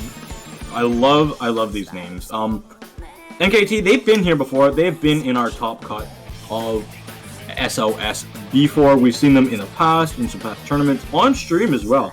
They are a good team. They're a solid runner in our Great White bracket. They haven't made any top fours yet, but they are constantly and consistently here. Wati-BGang, I believe that is a pickup name. It screams pickup to me, but if it's not, please let me know. I have not seen it in any recent Great Whites. That is just me. Yeah, pretty sure that they're a pickup, but a couple of decent-looking players on there. Dario and Spara, I know, are pretty good players. Can't remember what they play for the life of me, but I remember that I was very impressed by both of them. NKT, solid team, been around for a long time. I'm pretty sure they're sponsored in the LATAM scene. Not 100% sure on that, but I'm pretty sure they are. Yo, I probably shouldn't sponsor the gambling section of our page here in our predictions. It's using channel points, but basketball players have a saying that they do, which is bet on yourself. Like, bet on yourself to go out there and do your best performance and put your money where your mouth is. Don't bet on the opponents to win. Bet on yourself to win. I mean, to be fair, Yoshi's game just put 10K on themselves to win. That is betting on yourself, knowing you're going to win this match by going all in on yourself. True sports mentality. That is a confident gamer right there. Love to see it. Well, true. You gotta have that confidence.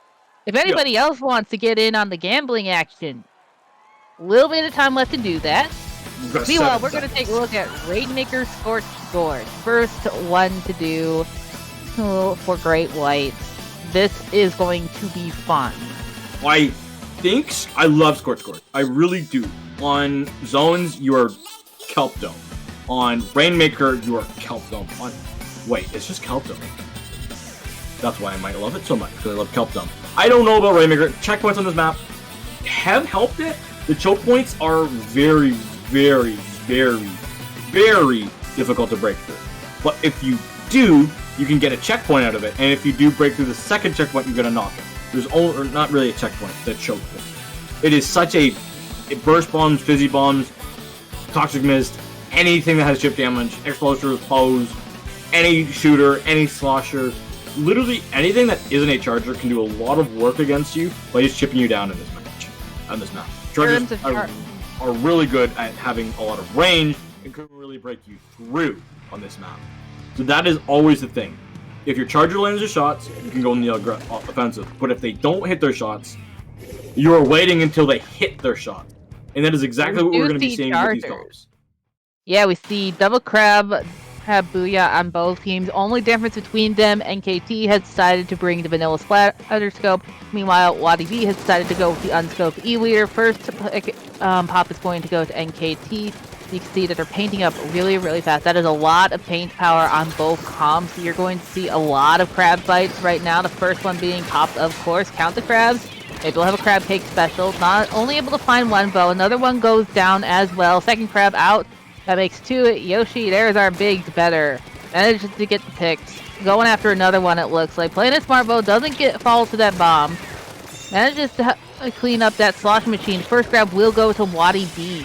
Wati-B. I want to point out, Object Shredder Crab. You can shred the other crabs in the mirror so much faster than they can shred you. The problem, if you want to super jump in, you no longer have stealth jump. And against a charger, you will be spotted out every single time unless you're safe. And see how fast those crabs can be shredded and cut off. Yeah, well, the Rainmaker goes! Crab 3 going down. Yeah, good pick on the Rainmaker there. Could have been dangerous. Last one on the side of Wati-B in that area is going to be over on the left-hand side. They get snipped out almost immediately, and the Rainmaker is going to be grabbed and moved. Very smart with how fast these teams are moving. You don't want to really let the Rainmaker reset. Crab coming around on the grates for a nice little flank. Probably not going to take the Rainmaker that way. I certainly wouldn't. They know that there's at least one member of Wati-B on the left. And yeah, Launch is going to take the Rainmaker on the right-hand side. Two down on the side of Wati-B. can see the Fizzy charged up for the almost insta-pop. Launch is going to pick it up again. Smart, you want to have the charger carrying on a team like this with so much killing power. Manages to get it to 32. Amazing.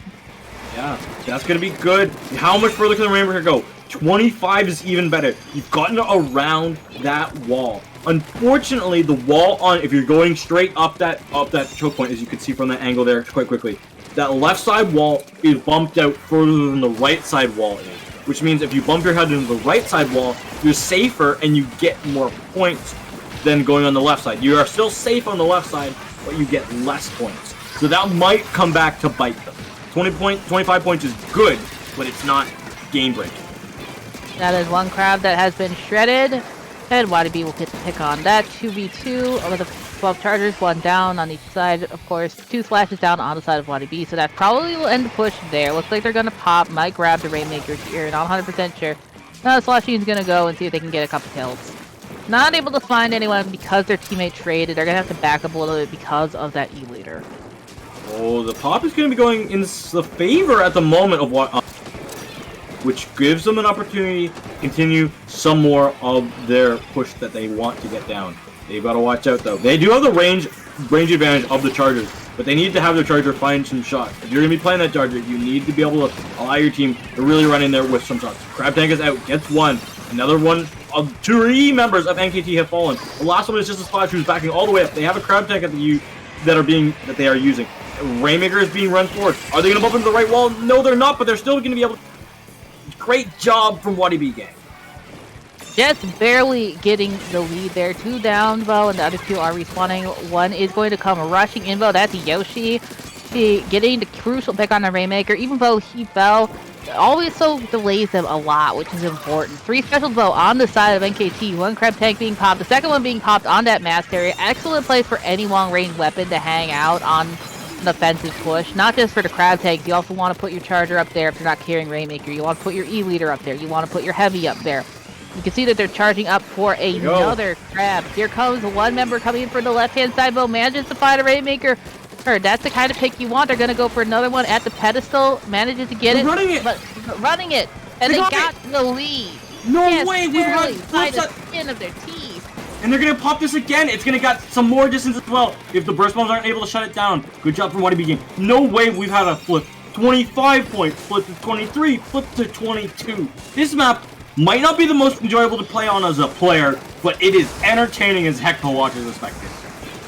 Member down on the side of Wati-BGang. 1 special online for both of them. We'll see a Crab Tank coming out on the side of NKT, really delaying that member of Wati-B. 2 down low on the side of NKT. Wati-B's Slasheen is going to come around now. So managed to find them. Only 1 left alive. Can they get this? Will they be able to get this again? Not able to shred the Booyah, but nobody dies to Booyah, which is important now, though the delay will definitely hurt them a little bit. They want to really get in there. They got to be careful. No Crab Tanks on the line. They're going to see if they can pick the Charger. They're running it. They're running it. They get it! They get the lead in the last seconds. Overtime. Now can it be popped? NKT, they need to pop it. Can they find their way to pop it? The crab is out. The popple's coming through. How much time is on the clock?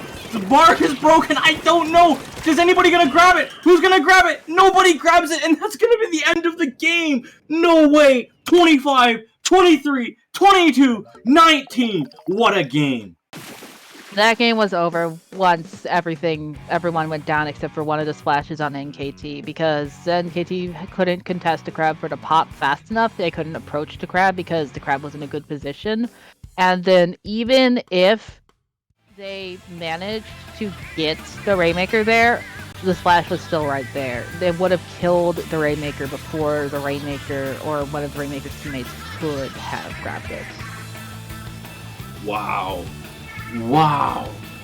Honestly, I'm just trying to think the last time I can remember a Rainmaker game that flipped leads sub 30 3 times.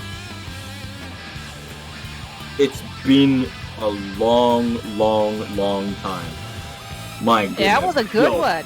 Magic, if you're watching this, put this in your next video highlight, please, for legendary Splatoon moments, because that one was beautiful.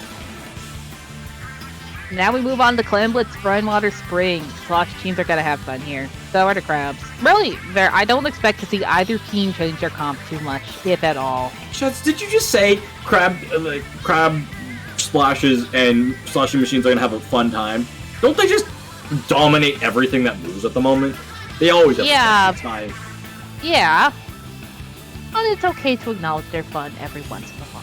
You know what they are? To be fair, I enjoy farming up crab, throwing a million burst bombs at people, and just lasering everyone in sight with a crab. Until some machine splats me. Also, it's just a fun-looking special. You can't help but enjoy, like, the actual appearance of the crab. It's a mecha crab. I'm still waiting for somebody to animate the crab rape gif using the crab tank from Splatoon 3. It'll happen eventually. It'll happen eventually, and also it'll happen when the crab tank is finally gone. Crab rape. As one legendary Splatoon player, legend might point out from a very famous interview from the official Nintendo stream. I just like crab. I don't know what I like. I just like crab. It is fun. It is fun. That sums it up. I just like crab. Anything else that you think we might see on Clamblitz Brine Water? In general, what would be good here? I mean, pretty much the same thing that was good on Rainmaker earlier. The X-Bosher, provided that the other team doesn't have, a competent charger. Could be very good here just because of the natural elevation of the map. Bow could be interesting here. Trizuka, Tri-Strike, Inkjet. But really, I think we're going to see the double crab, Booyah core, and then some sort of anchor from both of these teams. I don't really expect much changes. Completely agree with you. And looking forward to Zones Mako, which is a very famous Splatoon 2 map mode combination. That one could also get really spicy as we go down the line. Oh, we can also see Coast coming out here on the mini. I do see double mini badges, which wouldn't actually be a terrible pick, but they are going to be playing Splash. Also, not a terrible pick, let's be honest here. Yeah, so, I guess, probably not really a changes. Both teams sell the Splash, both have the machine. We see that NKT has swapped from the Charger to the Klingza, which can provide an anchor-like position, and due to the longer range it has of its vertical sticks, and of course missiles great for repositioning. Definitely will help a little bit, clearing people around the basket. One crab out already on the field. You can see that that Wati-B already has the ball. They've got both their crabs ready. And it's going to start cooking pretty soon, probably. One of them's been popped, another one's probably going to come out very soon. There goes the missiles. Missiles are out. Missiles are down. 2 members from Wati-BGang are gone. Just a Splash in the Charger. Splash will be following the scenario. Power climb for NKT Definitivo. Close to their next crab tank. More crabs are out on the board. Back is going to be shutting the crabs down with that Booyah Bomb that is going to be coming out as well. More clams should be making their way towards that basket, which will extend this push and the lead. Yeah, but the members of Wati-B are going to come back in now, even though the crab is there. You can see a crab fight, the 2 Bakugans dueling down at the bottom side of the map. It looks like both of them end up falling to each other. Excellent trade. Machine just runs straight to Klingza. There's no way the Flingza gets 2 in that scenario. Well, it does when one of them runs right into the Flingza's flip. I mean, you're getting bonked straight on the head with a roller. Short of a carbon, it's gonna kill you. So Charger down in mid now, very aggressive positioning, but you really want to see that in Clamblitz, and just in general, you want to push up with the backline. You don't want to sit in the middle. Specials are popping now on the side of Wati-B. You can see that the crab is out. You can see that the Vac tried to pull up the missiles, did manage to get 1 member her, but we see that probably going to have to back off here. Beautiful short range pick there, but I'll get 2. Never mind, that Charger proving me wrong. 4? Can we go for 4? 4 is the word? Nope, they're just gonna go for the dunk. And that's life of Charge at the moment. Another power climb is gonna go in. Wati-BGang gets some more clams on the board. They got more spots going through. Can they get more? Can they find more? They got 1, they got 2. Trades are coming out. Booyah Bomb is the last thing alive. Can NKT hold on? Or will Yosh throw more clams in? They got more. All the way down to 36. And great. And another power climb. Is it on its way? No. Smart. Saving it and keeping that threat alive. Yeah, not only does that keep that threat alive, it also means that there's less clams in mid for NKT to pick up. I mean, there is enough right there for them to take a ball, and they do have their pity, but the less clams you give your opponents, the better. Why make their job easier? Yeah, Yes, in this charger, there's uncontested spot. Yes, the missiles can come up and push them away from this position, but really, pushing them away for a second is nice. They have to find a way to capitalize on the space. There's some crabs, there's some booyahs, and this is going to be probably an Inkvac defense. Yep, great Inkvac usage. Yeah, you don't really see a ton of Inkvac usage, really, because it's on so few weapons, but you also want to realize that it can be such a great defensive special. Unfortunately, Charger not able to get the pick on that machine. The machine is going to play that corner very, very well. One down on the side of Wati-B. Team Tracking Columbia is in a very, very good position here. They have lots of clams. They still have their pity. And they could do some serious damage. They have the Booyah ready. They've got to be getting close to those crabs again.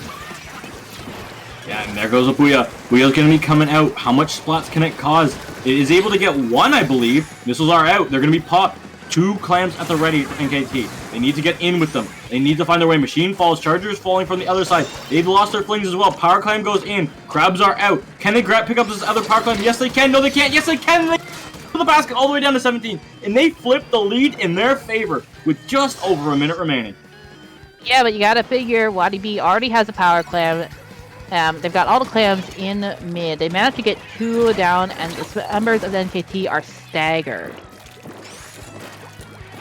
Here goes the Charger, looking for some more space, trying to take away all this space aggressively. Even if they're not landing anything, you have to know, I've been sniped by this sniper a lot of times, and they can hit me at any point if they're on my inside of this race.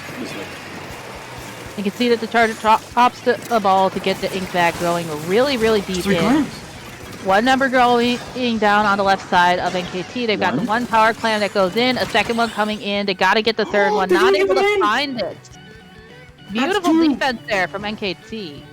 That's 2 power clams from Wati-BGang that aren't able to make it into their way into the basket. Now their backs are up against the wall. They have just under 20 seconds to find some powers, to find some space without their Charger. Hold a defense to try and close out this series.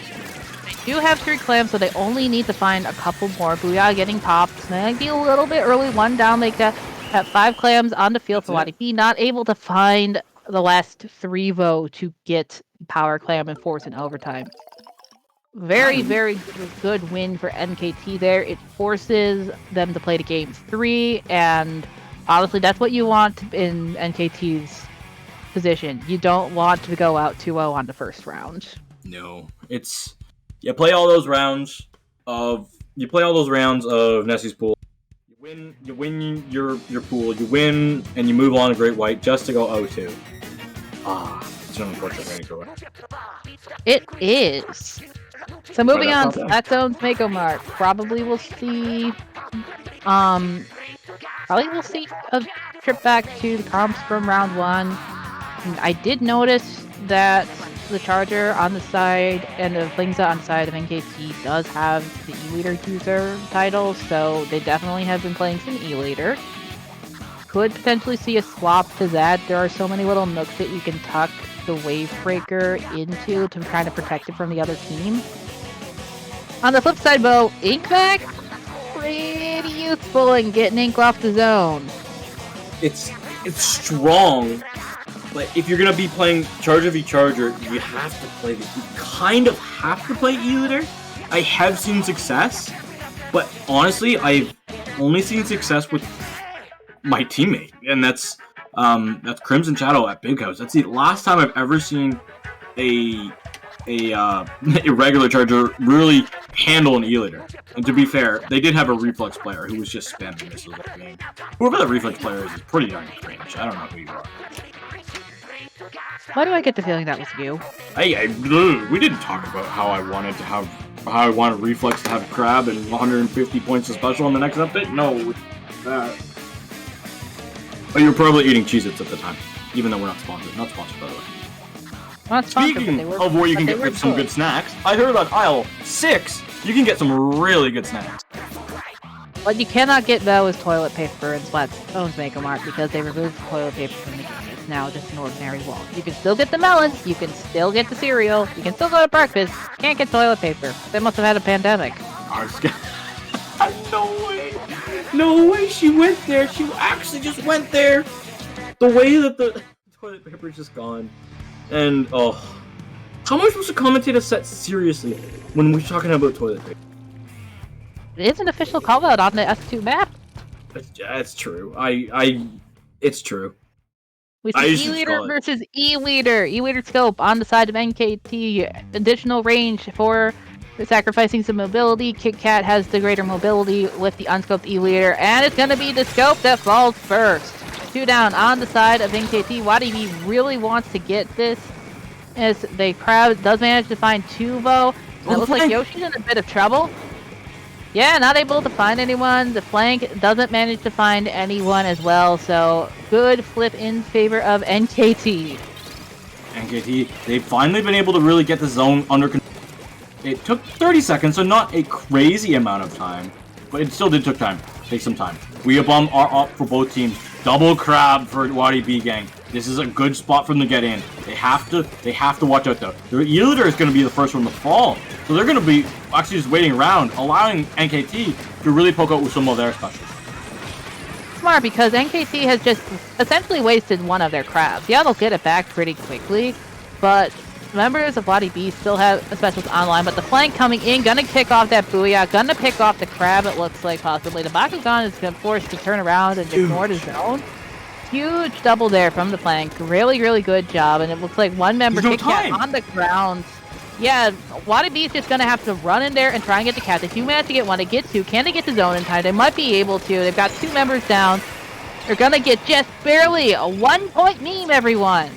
And 75 penalty points. That is going to hurt. That's good. Well, it went 100, all the way from 100 down to 1.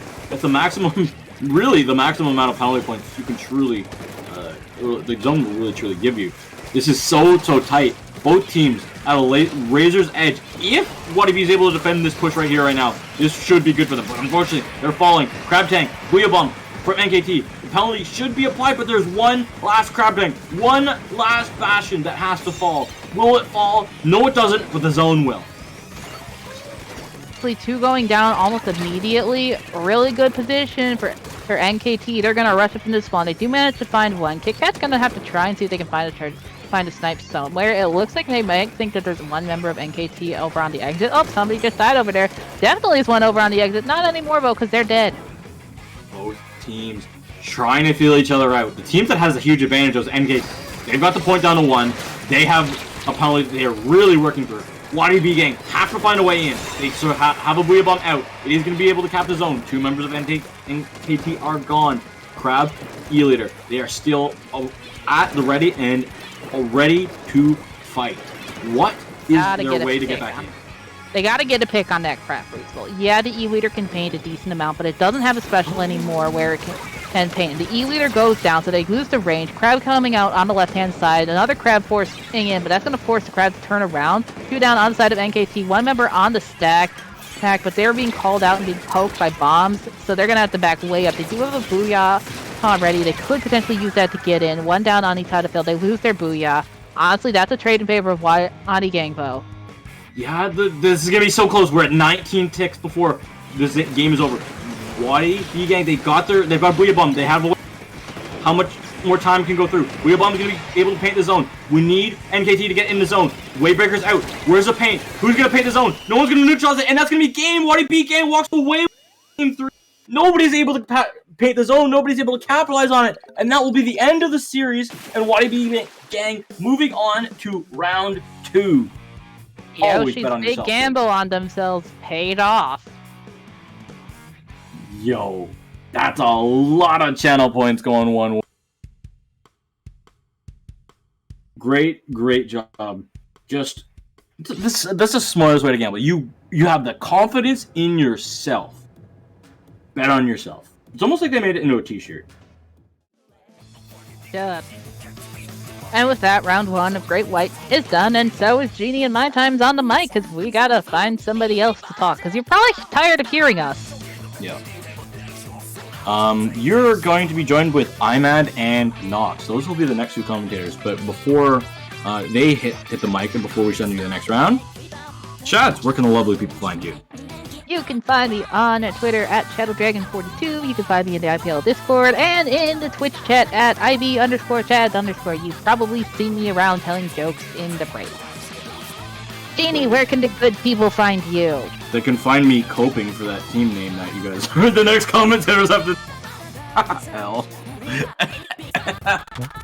Oh, unfortunate for them. But they can find me at Genie7 on all social platforms. That's GEENIE7 underscore on Twitch, or sorry, underscore on Twitter.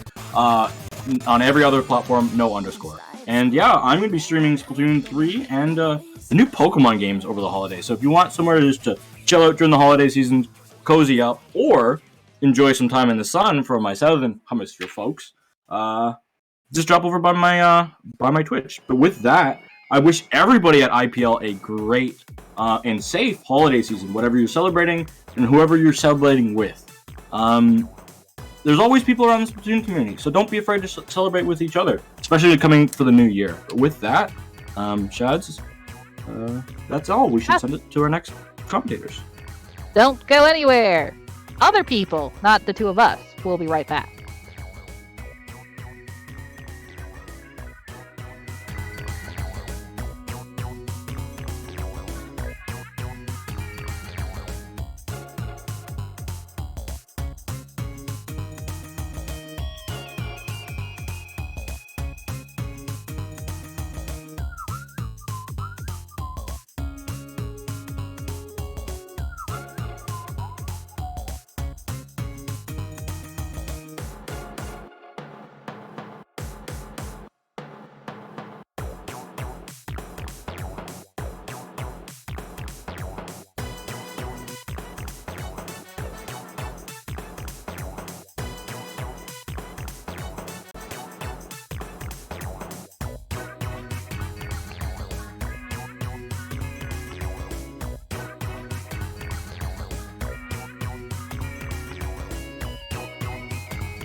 Hello everyone, and welcome back to Swimmer Sync. It is I, Mad Gamer II. I am joined by the Nox Raven. Hi! And up next, in this set, we're going to have Prelude versus a team that I'm just going to go with Battery here. You feel okay just going with Battery here? Works for me. I will admit, I may accidentally call them K-pop at some point just because the beginning of their name looks like K-pop. Yeah, it's definitely quite a name to have. It is quite a name. You can't even... Oh, you basically can't even see the other team's name. It has it indented at all. Yeah, it's a bit of an adventure just trying to figure out how to say that one. But yeah. We are gonna have a pretty good set here, it looks like. I know that Pulp tends to be a charger main, so that should be a lot of fun. Nice, very nice. And I'm looking at Battery slash K-pop here. It looks like half of them are from Control slash Red Sun. Oh, that's fun. Two pretty well-known teams at this point. Indeed. But yes, these are definitely going to be some good sets, and I think the Charger main you just mentioned is going to have a lot of fun on these maps as well. Yeah, these are definitely, especially Museum de Alfonsino, is such a great Charger map, especially if Pulp decides to pull out an E-Leader here. It's just got such great sight lines and such great ways it can apply so much pressure just throughout the course of the game. Absolutely. And it's tower control as well, so there's only one spot where the team is going to be if they want to move that objective, and so it's just easy pickings. True. Maybe they're going to rely on having some sort of big bubbler weapon to try and deal with that. Crab also does tend to look at Chargers and laugh at them a little bit, unless the Charger headshots them. The only time headshotting matters in Splatoon, on Crab.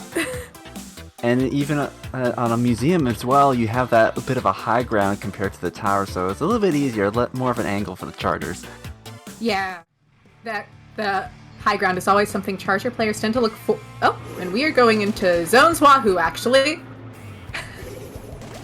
Alright then, Zones We're Wahoo. still seeing that E-Leader, though, but we are also seeing double Crab, double Machine. What's new?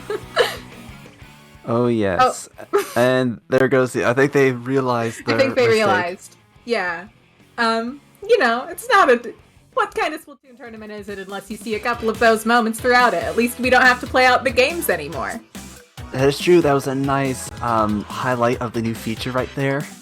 A nice clean use of it. Very quick, very efficient.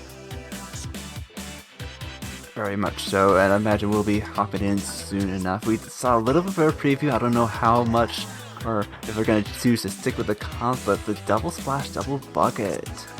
Double splash, double machine. Definitely something we've seen a lot of recently. I know it was run in Stormbreak over the weekend for a lot of the finals in general. Losers, winners, grands. It was seen. Wow. I mean, it worked. It's strong, you know? Mm-hmm. Especially Definitely. for tower control.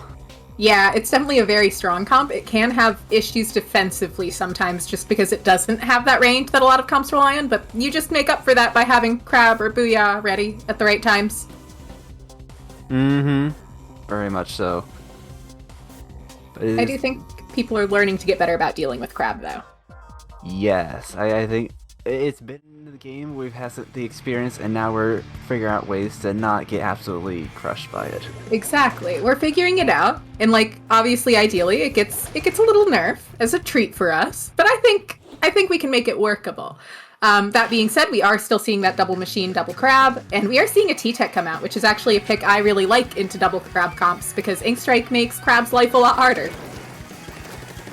You get almost a mini Booyah Bomb and 3 of them, and it put so much pressure on both the tower and, as you said, the Crab tank as well. I think as was mentioned before, the only downside is you can't really move around when you're using it. Yeah, it's definitely a special that does not thrive on movement, and we are not seeing a ton of movement yet on the map so far, as the E-Leader tries to get on tower, can't do much with it, and a Crab comes out, tries to shred the Booyah, not quite able to, but doesn't go down to it either, and that is 2 down for Prelude. 2 down, and it looks like K-pop is going to be moving in. They don't have control of the tower just yet, but they're slowly clearing away to get that moving. Yeah, we are seeing the machine starting to push up here, but going to be forced back relatively soon as the Crab comes out from the side of Prelude, as Battery is just kind of stuck in mid right now, not able to push up much further. Although that being said, neither team has been able to make much of a push yet. Yeah, they did have the man advantage at one point, and they were able to get some map control, but then it almost flipped in the complete opposite direction. Prelude is now pushing forward, and they still have the 1-point lead, and they're pushing back Battery, and they're taking control of the map. Yeah, and we are seeing Pulp on this tower, a spot E-Leader likes to be generally. Booyah Bomb coming out to help them clear that checkpoint, and we are seeing the machines trying to make something work here, and Crab's coming out from all angles. The Splash managing to live there in a surprise to me. T-Tech does go down, but both Crabs are done. Just the Booyah Bomb ready, left ready from Battery. Tower's now on the checkpoint. It's an excellent place to be using that Booyah Bomb because it has nowhere to go, but they are going to be hopping off it, and letting it just cool down a bit. That's going to be 3 down for Battery here, and so now they're going to be back on the tower and pushing through that second checkpoint, while Battery hasn't had a chance to really get any points at all. Yeah, I will note that while we were talking about them trying to get some points on the board, Pulp was doing a great job of getting their teammates jumps back in and allowing this push to continue on as it is, because without Pulp getting those jumps, that push probably would have stalled out. Staying alive and getting jumps in, that was an excellent move from Pulp right there, and they are going to be so close to the KO because of that. We do see 2v2 now, a 3v1, or I'm sorry, 2v1. The last one, Kraven trying to get the last few points, but they are slowly getting edged out by the double machine right there, and they're going to just be backing out to live another day. Yeah, double machine definitely does put a lot of pressure on Crab, but it was a great use of Crab to get through that last checkpoint. We are seeing the splash from the side of Battery go down due to a great shot by Pulp, and Pulp just sadly getting taken out by a machine there. And that is 3 down on the side of Prelude. There's going to be a big chance for Battery right here. They are now going to be going into Prelude's base and will be taking control of the tower. One member goes down and is try to push up a little bit too far, it would seem, but they are on their way to that second checkpoint already. Yeah, FTWin coming out, applying a lot of pressure in front of the tower, and we are seeing these strikes coming out, attempting to close off the path forward, managing to take out 2, as they are now pushing that Crab, and that is a full wipeout onto Battery. Really great use of specials there by Prelude, just to force Battery to either get off their plat or go down in the process. Battery here thinking they had a full charge, but were a little bit more depleted than they were expecting, and so they are going to have to regroup and try that again as we get into the last minute here. Prelude, they are moving up once again, just trying to get the last couple of points for that KO. Yeah, great shot there again from Pulp, as Prelude's really able to just really move up pretty far here. They have specials that they can use. They have those tri-strikes still at the ready that can apply so much pressure to those Crabs from Battery once those are ready. And the T-Tech's just doing what they can here to stay alive. A lot of this game right now is going to be them trying to just keep the tower forward while not going down, just to allow themselves a better situation to hold it. Something that Prelude's doing an excellent job here. They haven't gotten another wipeout just yet, but they're doing a good job of getting pick after pick, and then just staggering their spawns. And so now we see a 1v1 with the Crab, and the Crab runs out. They take the member, but take a dip instead. You know, sometimes to get the trade, you gotta go for a swim.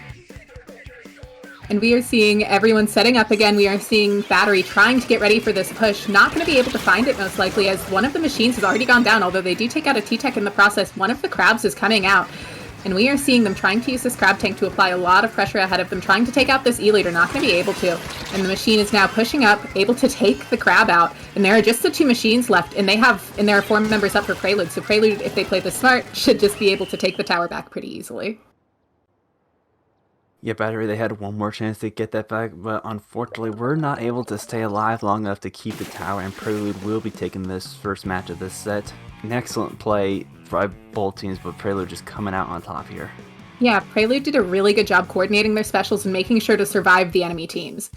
Surviving Batteries. Sorry, I did just look at Battery's team name and go, that's too many letters, and my brain shut off for a second. But yeah, yes. Really great gameplay out of them, and just really well organized and very thought out. It shows that they've played together a decent bit. I know that Prelude's definitely a scene that we've seen around a lot lately. Absolutely, and I think just being able to figure out how to work around the aggressive comp that Battery was throwing at them. There's like the most meta of picks, yet they were still able to come back and just keep them at bay.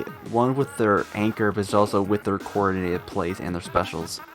Yeah, I will say that I think Pulp staying up there during that first big push that they had definitely allowed them to get that push to 6 and made a huge, huge difference for them. Your anchor just staying alive in situations like that can make such a big difference.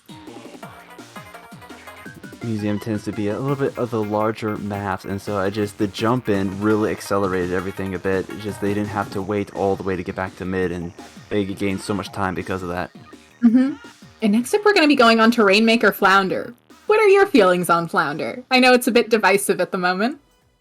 I don't know. Like, I haven't got enough experience to really have a strong opinion either way. I've enjoyed what I've seen so far. It's definitely a lot different than a lot of the maps that we've had in the just the launch game. So I think it just adds a little bit of flavor to everything. Yeah, it's definitely way more vertical. We have not had nearly as many vertical maps since Moray has luckily been out of sight, and hopefully it stays that way. For now. Oh, it can stay gone. It's okay. It had its time. And we are seeing Pulp switching over to a splatter scope, and we are seeing a 52 gallon of T-Tech instead of another machine and another splash out of battery here. Definitely going to be changing it up a bit. Is going to be Rainmaker here, and I think it's a good choice right there. Having the 52 in particular is going to be incredibly strong for both the defense and the offense. Just puts a lot of pressure and be able to move up, especially when they have that vanilla splatter scope on the opposite side. That ink back is going to be hard to deal with, and just having the ink wall and killer whale is going to be helpful. Yeah, that is 3 down for battery, and that is a delayed wipe on them, so Prelude's absolutely going to get this first checkpoint here. Pulp able to go ahead and get that podium done. As the crab is coming out, we are seeing those tri-strikes coming out, allowing a lot of space for the Rainmaker to potentially move forward. T-Tech moving up with them, which is something you always want to do with your tri-strikes, and we are able to see the splash go down. 52 gal might here, but looks like they're able to get the pick, and that is a wipeout onto Prelude. An excellent first push right there, able to get the pedestal right off the go, but just unfortunately we're going to take the wipeout because it looks like a battery's going to be able to set up for a push of their own. We do have Prelude on the respawn. The E-liter gets taken out, the charger, that's going to be huge. It looks like they're going to be able to take that first pedestal as well. Yeah, we are seeing that crab coming out, not able to do quite as much as you'd want to see a crab typically do, just due to the angles that you're stuck at on this map, although it did create enough of a distraction for their teammates to go in and help them get that full wipeout. That full wipeout's going to be huge for them. They didn't manage to break that checkpoint, which is always so helpful in Rainmaker, and we are seeing this T-Tech trying to move up, has those tri-strikes at the ready, allowing the Rainmaker to move forward. Rainmaker able to get the drop here, trying to push the enemy team's T-Tech, not quite able to get them, but the Rainmaker's able to get all the way to 34. It amazes me just the speed that the T-Tech is able to get the ink strike, both with its paint and it's just the amount of special points needed for it. Just you have it, and then the next thing you know, you have it again. Yeah, I believe it's only 190, which is really low for a shooter that paints as well as it does. Definitely a solid pick right now, and I think Tri-Strike on a map like this is always really nice, just because you can apply so much pressure and cause so much chaos, resulting in situations like this, where both teams are just kind of 2 up and not quite sure what happens next. Looks like Battery's going to be in control of the Rainmaker for now, but they are a couple members short, so they are going to be holding for the time being, just trying to edge out Prelude a bit, get some more ground. They still have a ways to go to get the lead, and they still have to get the checkpoint on top of that. Losing the Rainmaker carry is going to set them back just a bit. Yeah, although that being said, they do manage to take out the enemy charger, which is always very helpful to do. Nico managing to get the splat onto Pulp there, using this whale to force a lot of movement on the side of Prelude, and just causing a lot of general chaos as they're now starting to be able to move forward, trying to get to this checkpoint, but Swish is moving up, able to take out this... Oh, not quite able to take out that machine. Machine is in a rough position, though, holding that Rainmaker. And the VAC is out from Pulp, just doing everything they can to try and stop the podium, and they do manage to succeed. That was so unfortunate. I don't know if it was the ink back or what, but just there wasn't enough ink for them to climb the pedestal, and they just are such I think a point short from getting it, and now Prelude is going to be in control of the Rainmaker once again. I am a little surprised that Prelude didn't choose to go ahead and move it right there, considering how close it is to the podium, but they seem very confident that they'll be able to protect this. Pulp very sure that they're going to hit their shots on this. Booyah Bomb coming out, Rainmaker has reset. I will say that this is definitely a map that seems like it can snowball very quickly, not that we've seen as much of it as we have many other maps in the game, that is one going down to the top. It definitely seems like it can snowball very quickly. Absolutely. Both of these teams have been going for quite an aggressive push when they do have the Rainmaker, but it does lead to pretty close to a wipeout.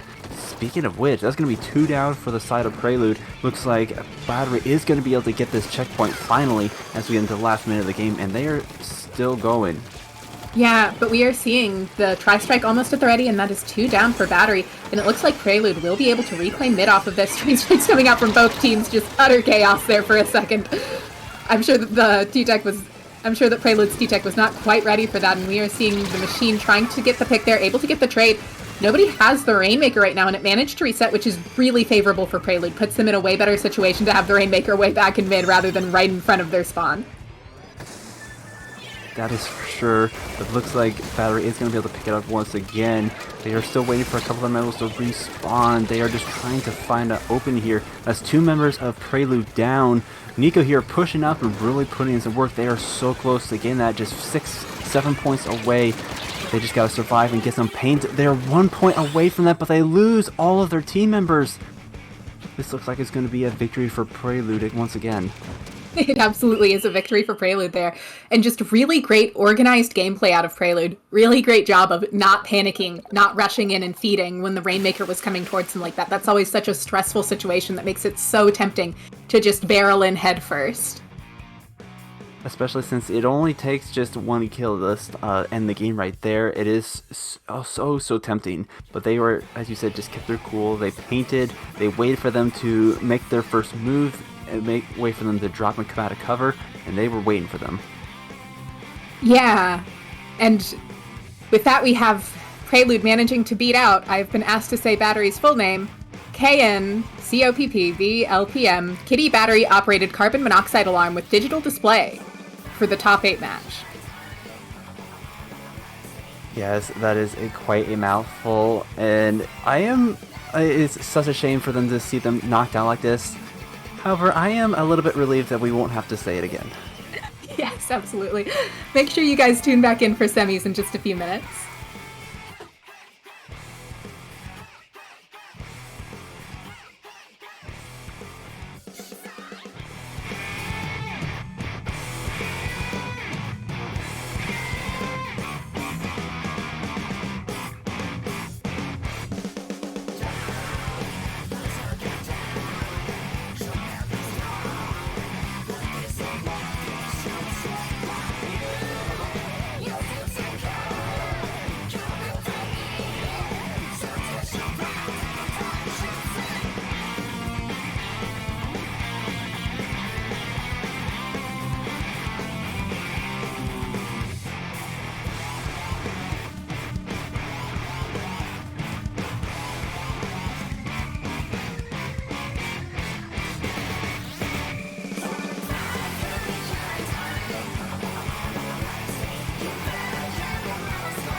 Hello everyone and welcome back to Swimmer Sync semifinals. Once again, it is I, Mad Gamer II, and I am joined again by Nox.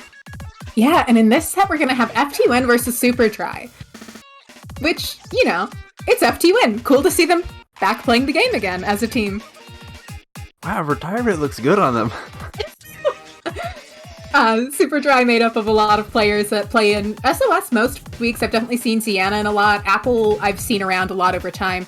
I don't recognize Violet or Struck as much, but I'm sure they've been around and I just haven't happened to see which teams they're playing with. And FTWin is the roster we all are pretty familiar with of Kyo, Biscuit, Shaq, and Bert, who are currently in the lobby. I think we all roughly know what to expect out of FTWin on a hunch. Yeah, it's just a question of whether they decide to spice it up and go backline or not, but most of them tend to favor some of the more aggressive or support weapons. Yeah, I would be surprised to see an Anchor coming out with their current players that they have in. That being said, I don't know exactly what Super Dry is going to run. I know Ziana tends to play a lot of short-range, fast weapons, which is always fun to watch. I think if they decide to go anchorless as well, we could see some very fast-paced games here. Yeah, definitely going to be fast-paced games either way, I think. I don't think FTWin's going to let Super Dry choose the pace they play at. That is true, as unfortunate as it sounds. A lot of how you do well in Splatoon, or really any team-based game, is you want to control the pace to the pace that your team feels comfortable with. And the better you are, the easier that is to do. It's something in basketball, it's something in volleyball, it's something in every esport I am aware of that's team-based. It is and I think it's even true for fighting games, of you want them to have to play at your pace rather than you play at theirs. You want to play where you feel comfortable. Absolutely. Alright, we are going to be hopping into it. It's going to be Zones on Wahoo World. It is actually Zones on Wahoo World this time around. It is. Okay. We're doubles. seeing Super Dry using Not Their Oh. Actual Names. Biscuit on the E-Leader. That is a surprise. I definitely agree with that pick for this map. I think E-Leader does a great job on this map and allows you to apply a ton of pressure. We are seeing Super Dry with 2 crabs already at the ready, attempting to apply a lot of that early pressure, but we're also seeing one of the crabs out from FTWin already, but the first cap is going to FTWin. I was misreading the top screen for a second. My bad.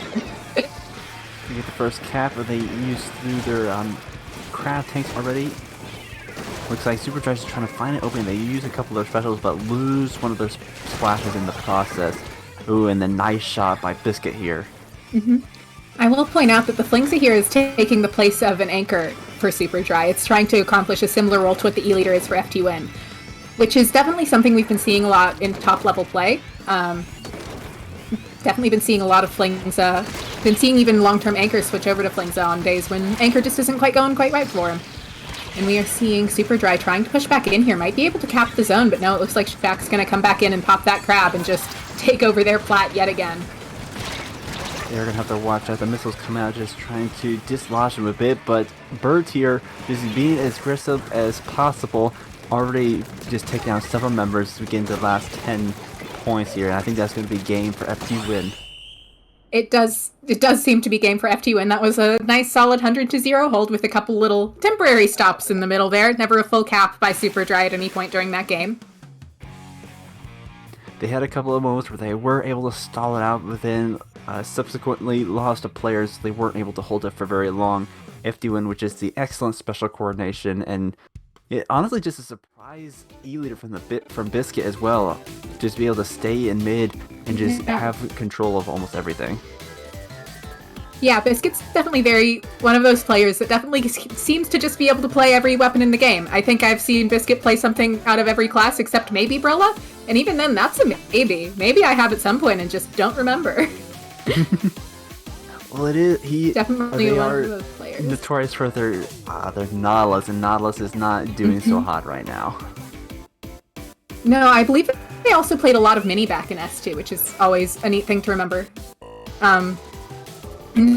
Next up, we're going to go to TC Scorch Gorge. I expect to see relatively similar comps out of both teams here. The E-Leader will probably get traded for something a little more typical for us to see out of FTWin.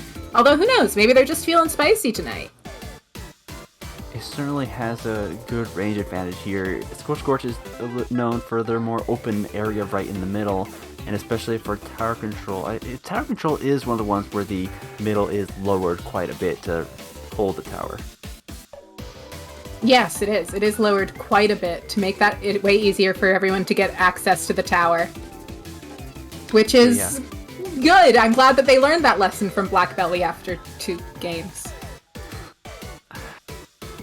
Absolutely, but that does mean the E-Leader can reach almost the entire mid area from just one perch. So, yeah, I could expect them to be. I will say, it does do that, but it also does allow for machines, and things like that also do apply a ton of pressure to E-Leaders on this map because of how small that snipe area is, and that there's not really any protection around it.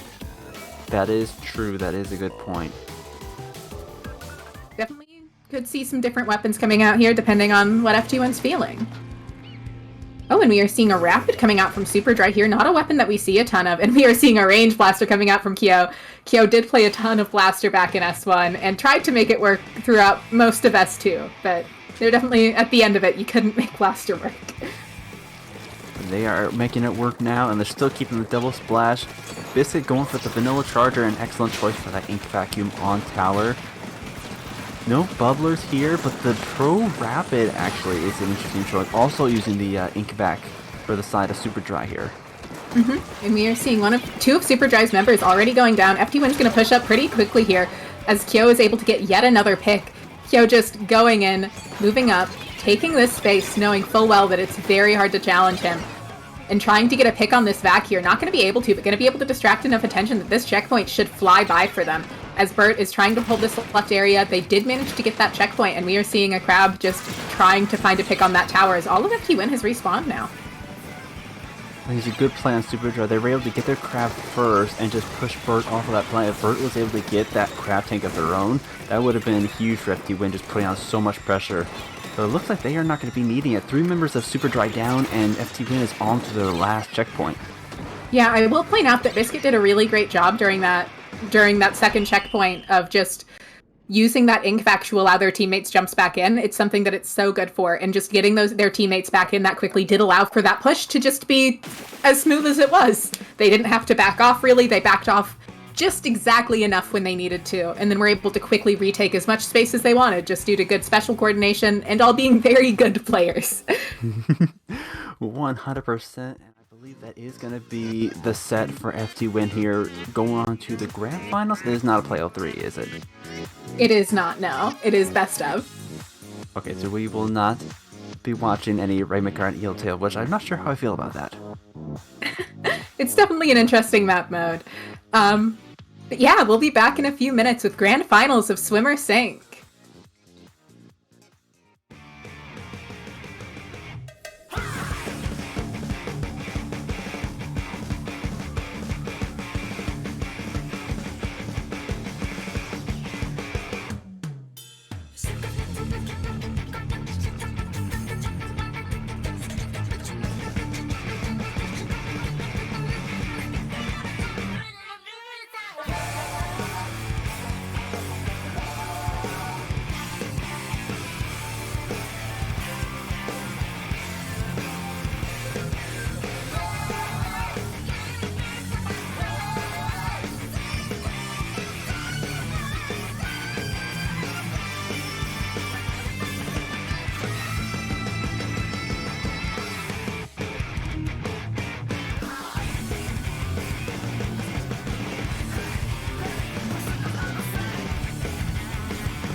Welcome back everyone to Grand Finals of Swim or Sink. It is I, Mad Gamer II, and I'm joined by Nox Raven. Hi! This is Grand Finals. We've got FTWin versus Got That Dog in 'em. We have, I would say the match of the century, but certainly the match of the year, the final SOS of 2022, the final match of the final match. It's all the end. Yeah, for sure. It's definitely always exciting to get to that last tournament of the year. I believe this is the last IPL tournament of the year. I believe there might be a couple other random things over the weekend, maybe. But I believe this is the last IPL tournament. And we have, once again, FTWin versus Got That Dog. Got That Dog being Crimson, Surskit, Echo, and Silver, which are players that have been playing in a lot of SOSs lately and been getting better and better results. And FTWin just cleanly sweeping the last set they played. Quite so. And as it is the Grand Finals, it's going to be a best of 5 game. So either team has to win the 3 games in order to win the tournament. And we have Clamblets on Museum for our first. Yeah, we do. I don't necessarily expect to see Chargers coming out from either side here. I know that this is not a map that all Charger players love for Clamblets. I know that they like it for other modes, but it's not usually their thing for Clamblets. Indeed. Oh, that being said, we didn't expect the Biscuit Charger last time. No, we did not. And I was going to say, I think we might see it again, just like as we said before, Museum is a nice Charger map. Although Clamplets, maybe not so much. We'll have to see what they prefer. Yeah, it's definitely a map where I could that we could maybe see a Splatling or two coming out. I know that there's a couple players on Got That Dog in them that play Splatlings. I don't expect to see that out of FTWin. I do expect to get this, see some sort of slosher out of FTWin. Really, really revolutionary call. Oh yes, for sure. I think Bubbler is usually a strong pick for Clamplets. We could see the Junior or possibly the new Zinc Mini. Would be super exciting to see that. That would be awesome to see. I do expect to see Double Crab out again. I do expect to see Double Crab from possibly both sides, definitely at least FTWin. 100%. There is no doubt. Gotta love those crabs. Always definitely something we're seeing a lot of. Definitely going to be interesting to see more of how we learn to play around them and how we learn to deal with them. And also what nerfs they might end up getting in the future. It's never a guarantee that we get the nerfs we're hoping for, but maybe something will just get buffed in a way that happens to deal with it. You never know. Perhaps so. The nerf might not be guaranteed, but we will be seeing some new kits in the future, and that will definitely mix up the game just a bit. There's new pairings, new specials, and whatnot, so we'll have to just see how it plays out. But for now, yeah, lots of Crab. Crab is exceedingly strong. I will admit, I do think that, like, if there were a special that got popular, I do think Crab is at least one that's entertaining as a commentator and as a player. Because you just get to watch a little crab scuttle around. He's fun. He's a fun little creature. I was so excited when I first saw the Crab get introduced, and it is nice to see that it is both meta and popular. Yes, absolutely. And we are seeing Crimson on a charger, not something I was expecting in this situation, and we are seeing Pio on a charger? Was I reading that correctly? Yes, I was. Okay. Unexpected. We are not seeing a bucket. We are seeing, I do believe FTWin might be playing under each other's names as a fun little joke, as a fun little treat, just based off of weapon choices that I'm seeing. Lots of pressure being put out by FTWin's Crabs. 2 down on the side of Got That Dog in him right away, as they managed to also take out Silver. Crabs just trying to move forward here, easily able to clearing out a ton of space, and just continuously getting picks right now. They might not necessarily have been able to make a solid push yet, but they've started being able to get a lot of clams. But as I say that, they're able to, one of their main clam carriers gets taken out. It is a 2v2 situation where I would say FTWin is still at the advantage, although Silver did manage to get a big pick there as the charger manages to take out another. The one thing about Clamblets compared to some of the other modes, the early push usually is the one that gets the head start, but with clams, just because not all the clams spawn right away, you do kind of gotta wait for just at least a good 30 seconds before you start seeing the clams spawn in. Yeah, clams is definitely a mode where you don't necessarily, like, an early wipe's always nice, but you don't want to move up too far with it. And we are seeing a lot of just specials slowly getting popped by both teams just trying to stall out this neutral position for now. Specials getting ready from both sides. A member of FTWin is down. Tri-Strikes coming out from Got That Dog in him, as everyone's trying to clear space and move forward. Crim on E-Leader did get taken down. That is 2 down for Got That Dog in him, and it looks like FTWin might be able to get a push in here, as Crabbink's coming out, and the charger manages to get another hit. Ink's back online, but gets taken down before they can use it.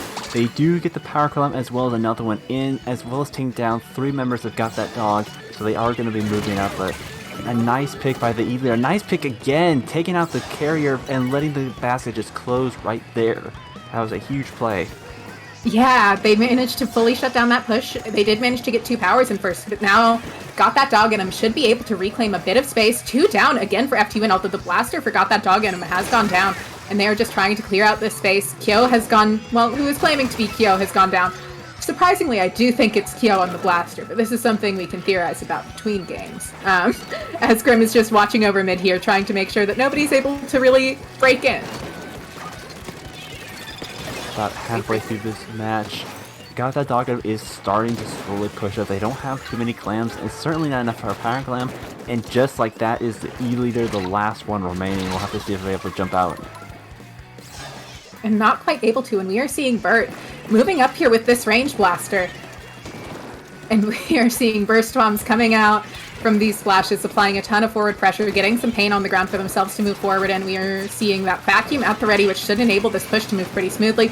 Crap coming out, blaster has gone down, Crab has gone down, and this should be another big push here out of FTWin. As I say that, the Tri-Strike comes out and manages to take out a couple, but that should still be Power Claim going in, although they don't have a ton of follow-up. The Blaster has gone down, and now they do have the follow-up and the Crab ready. So we're seeing FTWin getting in a big push here. They have only pushed to 45, which is definitely not insurmountable, though. You know, the fastest way to clams, just take down your opponent and steal theirs. It's very effective. We are seeing the Range Blasters sneaking into spawn, it seems. Just sharking up there, probably waiting to get a pick on the E-Leader. Trying to get the drop on somebody here, but they were able to outswim them. And we are seeing the Power Clam getting thrown at the Range Blaster. Skirskit managing to take out Bert on the Range Blaster, who is assuredly actually Bert, for sure. Oh yes, 100%, totally Bert. So they are FTWin's already back on the plat. They have several Power Clams in their possession, and they are making their way up. They do have the... Oh, it's the Vanilla Blaster. I didn't even realize they do have that shield, as we were mentioning before. Yeah, and actually, this is, right now, got that dog in. I'm trying to set up a push. Not quite able to yet. E-Leader gonna jump back to save that Power Claim. We have Wave Faker ready. We have the Splash with the power ready. And it looks like one of the powers got thrown, although it didn't make it into the basket, and is just looking to try and find a pick over there. Not quite able to. 30 seconds left. A surprising drop from the E-Leader, as we are seeing the Blaster trying to go in here. Not able to get two. Are they going to be able to get a third? Not quite. And as we see them trying to clear space here, T-Tech holding that Power Claim. That is 2 down. Tri-Strike at the ready. They might be able to make a push here because Tri-Strike can force that back into a very awkward position even if they pop it. That is, Tri-Strike's out. We have Crab at the ready. They're trying to clear out this right corner. Might not be able to, do go down to one of the splashes, sadly, as Shaq is moving back in here. And it is just that Crab at the ready from Got That Dog in him. Not going to probably be able to do much with this, although they do try.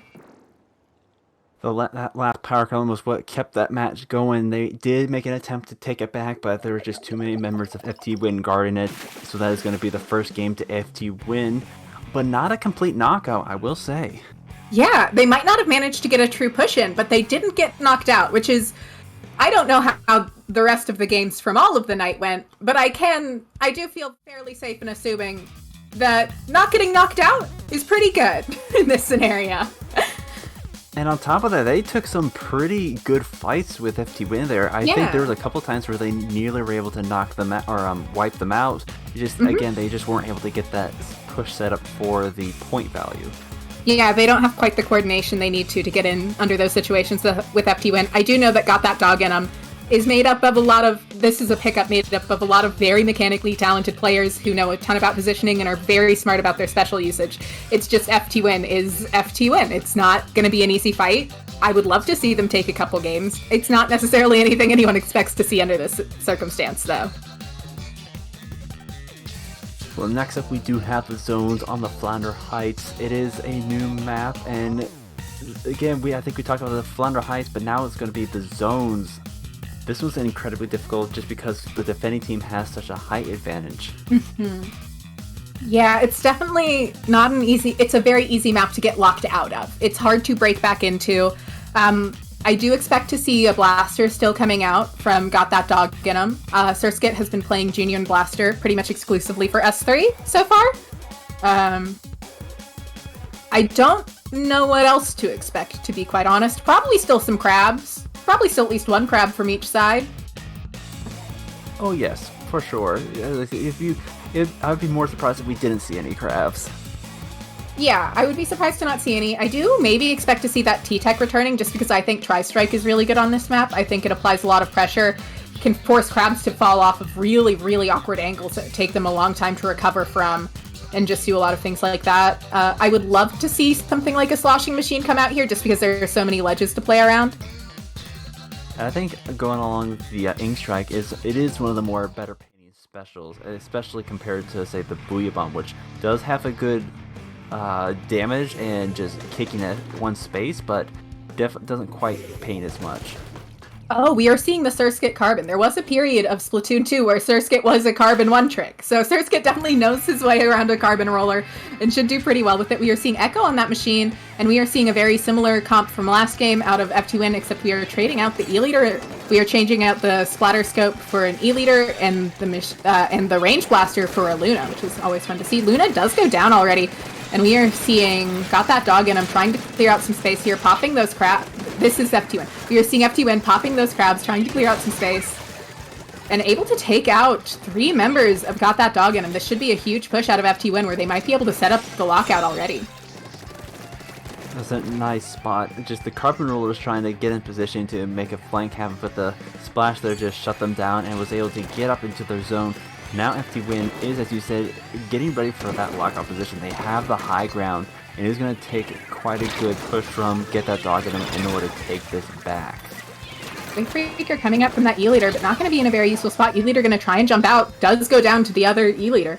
As we see Kyo with that E-Leader trying to get a pick, does go down to Surskit using that Trizuka. And that is a 2v2 situation with Echo trying to push into this zone. Not quite able to break in yet, but able to at least stall it out, able to get this neutral. Booyah Bomb coming out onto that right zone, doing a great job clearing space, allowing Surskit to get in. And this is a huge opportunity for Got That Dog in him to try and cap. Although I say that as their shooter has been a little far behind to not really be able to capitalize on this opportunity, and it is just that Splash left who's going to be forced to back up or die. Although they do manage to take out 2 before they go. Yes, 2 members FTWin down, but they are still in control of the zone. They Got That Dog in, were so close to taking that back. They just lost some of their key members, especially the Painters. Carbon here trying to come back in and make something happen, but the Luna just spots them out and wins that fight, getting down to the last few points, and that's going to be FTWin for this second match. Yes, not quite as efficient as not quite as much of a show out of Got That Dog in him on that map. Although this map, like we were talking about before it started, way harder to break into, takes way more coordination, and just the defending team does have the advantage. They have height, they have the space, they have your paint to paint over to get special. They're in a very good position. And I think on top of that, just the nature of zones, you can lose several members of your team, but if you're, the zone is still going to be ticking away. Clan Blitz, you go several members down, you can't do anything. There's not going to be any points gained from that. Yeah, Zones is definitely a mode where you, especially with Flounder Heights, something I've noticed is as long as you keep about 2 members up, you can very easily just maintain your hold and wait for the other 2 members to be able to jump back in. And especially if you're running something like an E-Leader, that becomes even more accessible and easy to set up. Exactly. But we are going to be going to Tower Control and Inkblot Netch, which is not quite as much of a lockout map mode, but it still has a lot of potential for it, especially with these teams. Yes, absolutely. It's definitely a map where we've seen a lot of lockouts over time, and TC Inkblot is something that we see FTWin counterpick in just about every tournament I can remember them playing in with counterpicks. It's a very common pick for them. It's a map that they're definitely going to feel comfortable on. Shockingly expecting to either see a Blaster machine out of them, expecting to see a Blaster or Carbon out of Got That Dog in them. I don't necessarily expect to see a Charger out of Got That Dog in them on this map, although Crim just might be feeling Charger tonight and might be feeling confident on it and might want to sit it. I expect to see Silver staying on that Splash, and Echo probably on one of the splatter shots. And FTWin, I expect to also have splashes, probably a Charger, and like I was saying, Blaster or Bucket. With either the Blaster or Charger pick, you do have the niche of the Bubbler or the Inkvac at your disposal. So I think definitely we could see the Vanilla Blaster making a comeback. We did see it in the Clan Blitz game earlier in this set. Yeah, we did. Surskit definitely favors that Vanilla Blaster. FTWin has been sticking with the Range Blaster generally, except for last game where there was the Luna, which was probably a callback to S1 a little bit for them. And we are seeing 3 Splatonas. Yes, that's quite a few Splatonas from FTWin here. It sure is. And we are seeing Crim actually switching over to that machine. Splatana's really trying to move in here, not quite able to find the pick. Crim able to take one out. And we are seeing the Tetras moving in, able to get a pick on that machine, although they do go down in the process, but they are Tetras running QR, so they only sort of care that that happened. Echo trying to move in here on that splash, it looks like. Yeah, Echo on the splash this time. Not quite able to find a pick there, as we are seeing the Splatanas yet again trying to find a way in. Surskit managing to get a pick, but the other members have gone down. FTWin's currently sitting on the tower while these fights are breaking out. Zipcaster coming out. They're just cornering this last member of Got That Dog and them. 2 members of FTWin, however, do go down. One of them, assume, is their tower rider. And so now Got That Dog and them is going to be coming around just trying to get some map control from mid. As it is the blaster, there's not a whole lot of paint they can do, but they are going to take a pick with them. Yeah, and it is just that splash up on the side of Got That Dog in him, trying to stay alive here, probably trying to find a space to jump out, but not able to. FTWin just showing how good they are, really, at this point. 2 members of each team going down, but they are still in control of the tower and moving forward. We are seeing a lot of specials coming out here from Got That Dog in them. They're just kind of popping them as they're ready. Just trying to find a way back to tower, and they managed to get the wipeout. This is huge for them. This will allow them to take mid and allow them to try and set up something a little more stable. As we see that Booyah Bomb ready, one of the splashes is probably going to try and get on this tower. We are seeing the machine trying to set up on this left area. One of the splashes already setting up using that crab. Surskit able to get another pick. They're trying to maintain this top left area, and that is 3 down yet again. Last member is going to be dueling with the bucket, and they do go down and delayed wipe. Got That Dog in him is going to be moving on to that first checkpoint, taking down 2 members once again, possibly a third, but they lose their splash to that other Splatana there. Tetras go down, and the Zipcaster is going to be going after the tower, but lose that fight right there. Several members of FTWin just going down, and it's only the Tetras remaining. Tetras do manage to take out the blaster, but Got That Dog in him is still managing to get a few more points on the board. Crab is sitting on that tower, not quite able to find the picks they need. Trying to survive this these Splatanas, hard thing for them to do. Tetra does manage to get a pick on the Crab, and we are seeing FTWin reclaiming mid here, but that was a good push out of Got That Dog in him. They were able to actually break back in. We are seeing the Tetras trying to move up here, Zipcaster moving up with them. One of the Zipcasters has gone down, though. The other also going down. Blaster managing to get a pick. That is 3 down on FTWin again. And we are seeing Surskit moving towards this tower, trying to get 2 players down. They are trying to jump in. Going to be able to take out 2 more. Just that Splatana left over there, and it is just the Tetras up. And it looks like Got That Dog in him. Is going to try and set up for another push here, reclaiming the enemy team splat as fast as they can. Several members of FTWin is trying to get a jump in, but they do encounter just get that dog in them. They are going to be going for that second checkpoint once again, as 3 members of FTWin will be respawning here. Bubbler gets popped on that plat in excellent position, and they are chewing it right through that checkpoint. Yeah, it looks like they're going to be able to break this checkpoint. Might be, and they do manage to take out Kyo there on that Stamper. Silver managing to take out another. That is 3 down on FTWin. They're going to be able to get lead here, and they are moving in on that last Splatana Wiper, just trying to find their picks. Not quite able to, but able to push all the way to 22, choosing to back off a bit now, as popping that Booyah Bomb, as Surskit's just holding off Shaq in that top left area. And not quite able to find the pick, but is still up. Does finally go down to those Tetras, but that was a huge push out of Got That Dog, and a really great coordination out of them. Able to push it all to that last checkpoint, and we did see the bucket there, utilizing the angles of the chip damage of the bucket so effectively, just trying to stay alive. And they were able to back up and just regroup. But now FTWin is going to be moving out several of the Zipcasters online, and they are retaking ground. Yeah, but that is 2 members down on FTWin again, and all 4 members up for Got That Dog in him. Got That Dog in him just really needs to play solid defense at this point. They probably want that machine to get back up and get Booyah Bomb as fast as they can. One of the Crabs is coming out. Does manage to take out the Zipcaster, which is huge for them. Silver managing to use that Crab Tank to apply a ton of pressure to the distant players, using those burst bombs to try and apply some chip damage. Only 30 seconds left, and they don't have a checkpoint advantage here. They do have the lead, but they don't have a checkpoint to fall back safely on. Trying to chase down that Zipcaster, not quite able to. Trying to get a pick on this tower. Sadly does go down in the process, as the Ultra Stamp manages to take out the machine also, and they are back on that tower. They still have a bit to go to get that lead back, but Got That Dog is in a really dangerous position here. FTWin has pushed up pretty far, but they are able to get the tower in the last second. Got That Dog in him, managing to, at the last second, get back on that tower, taking advantage of the fact that their weapons can fight a bit better than 3 Stampers and a Tetra. just able to clear off the tower and retake it, and getting the third match of this set, we will be going to a game 4. Yeah, really great job coordinating themselves and regrouping themselves after that huge first push from FTWin, and a great job just making sure that they were able to get on the tower at that moment they needed to ensure they win that game. Next up, we will be going to Rainmaker on Sturgeon Shipyard, another, I guess, more well-known map from Splatoon 2.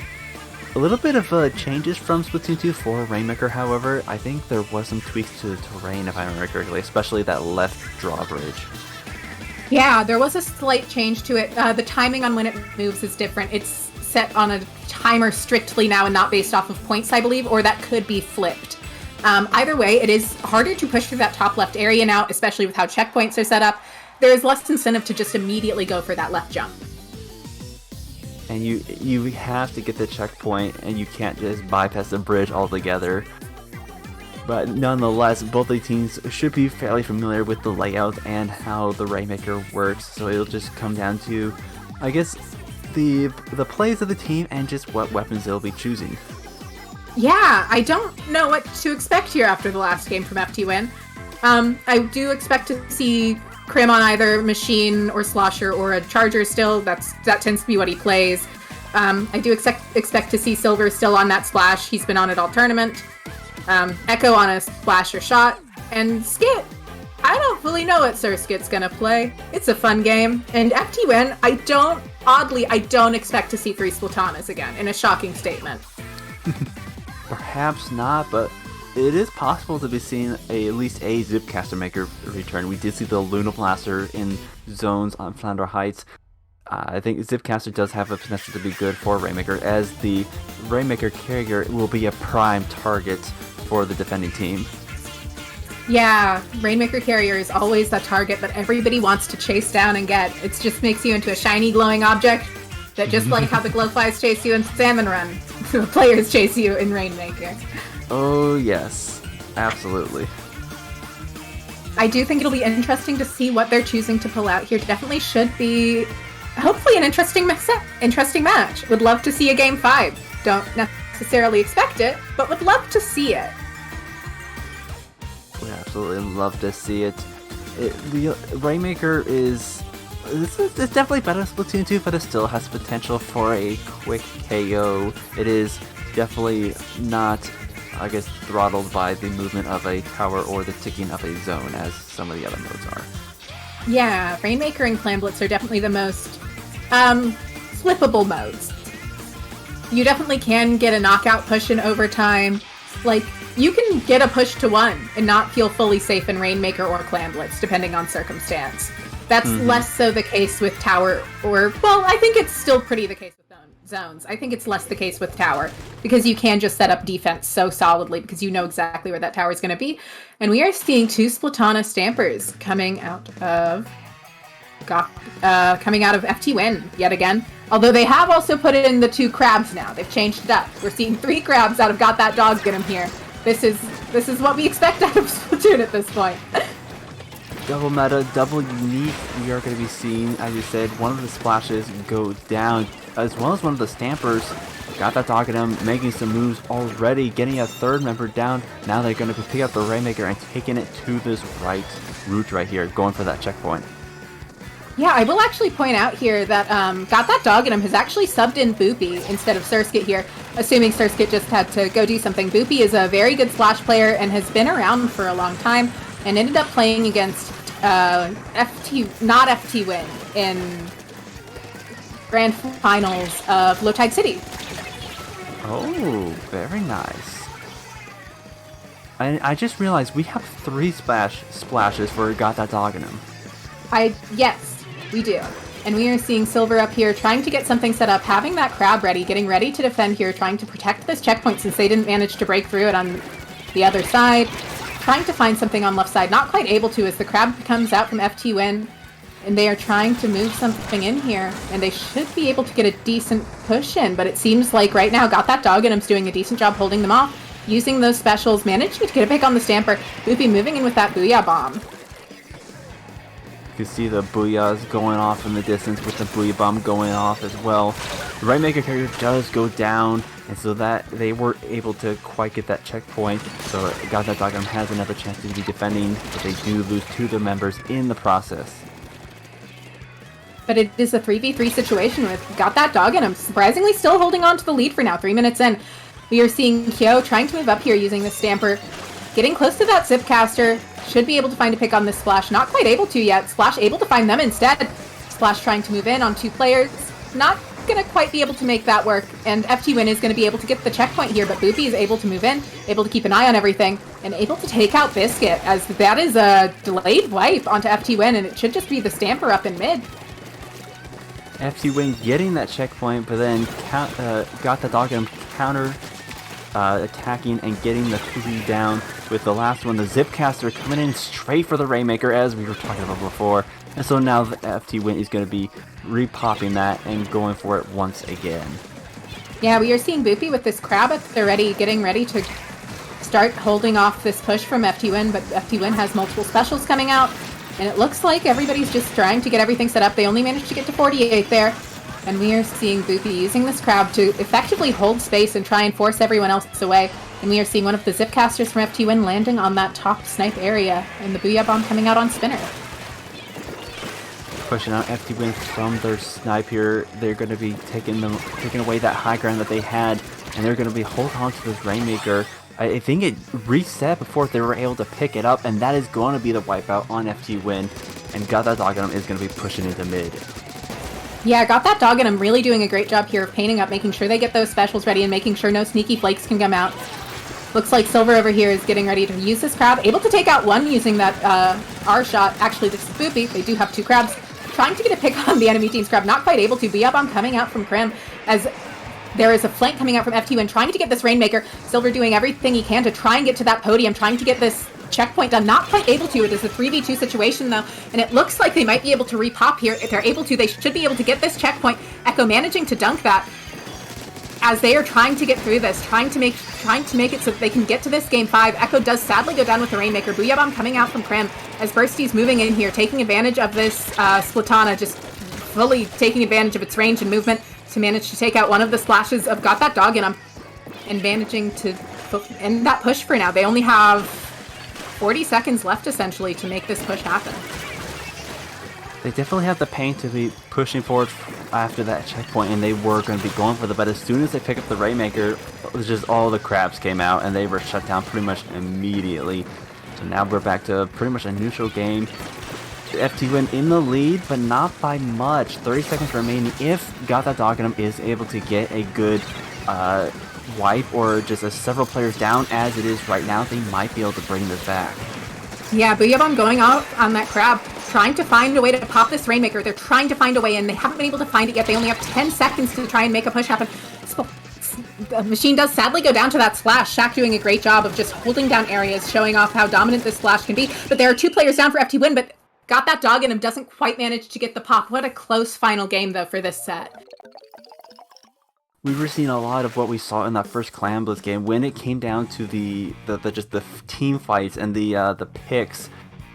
Got That Dog in him was on par with FTWin for that whole game, and because the mode centered around being able to keep more members of their team up, it was such a close match. They were just points away from getting that lead. It was just unfortunate they weren't able to go into overtime.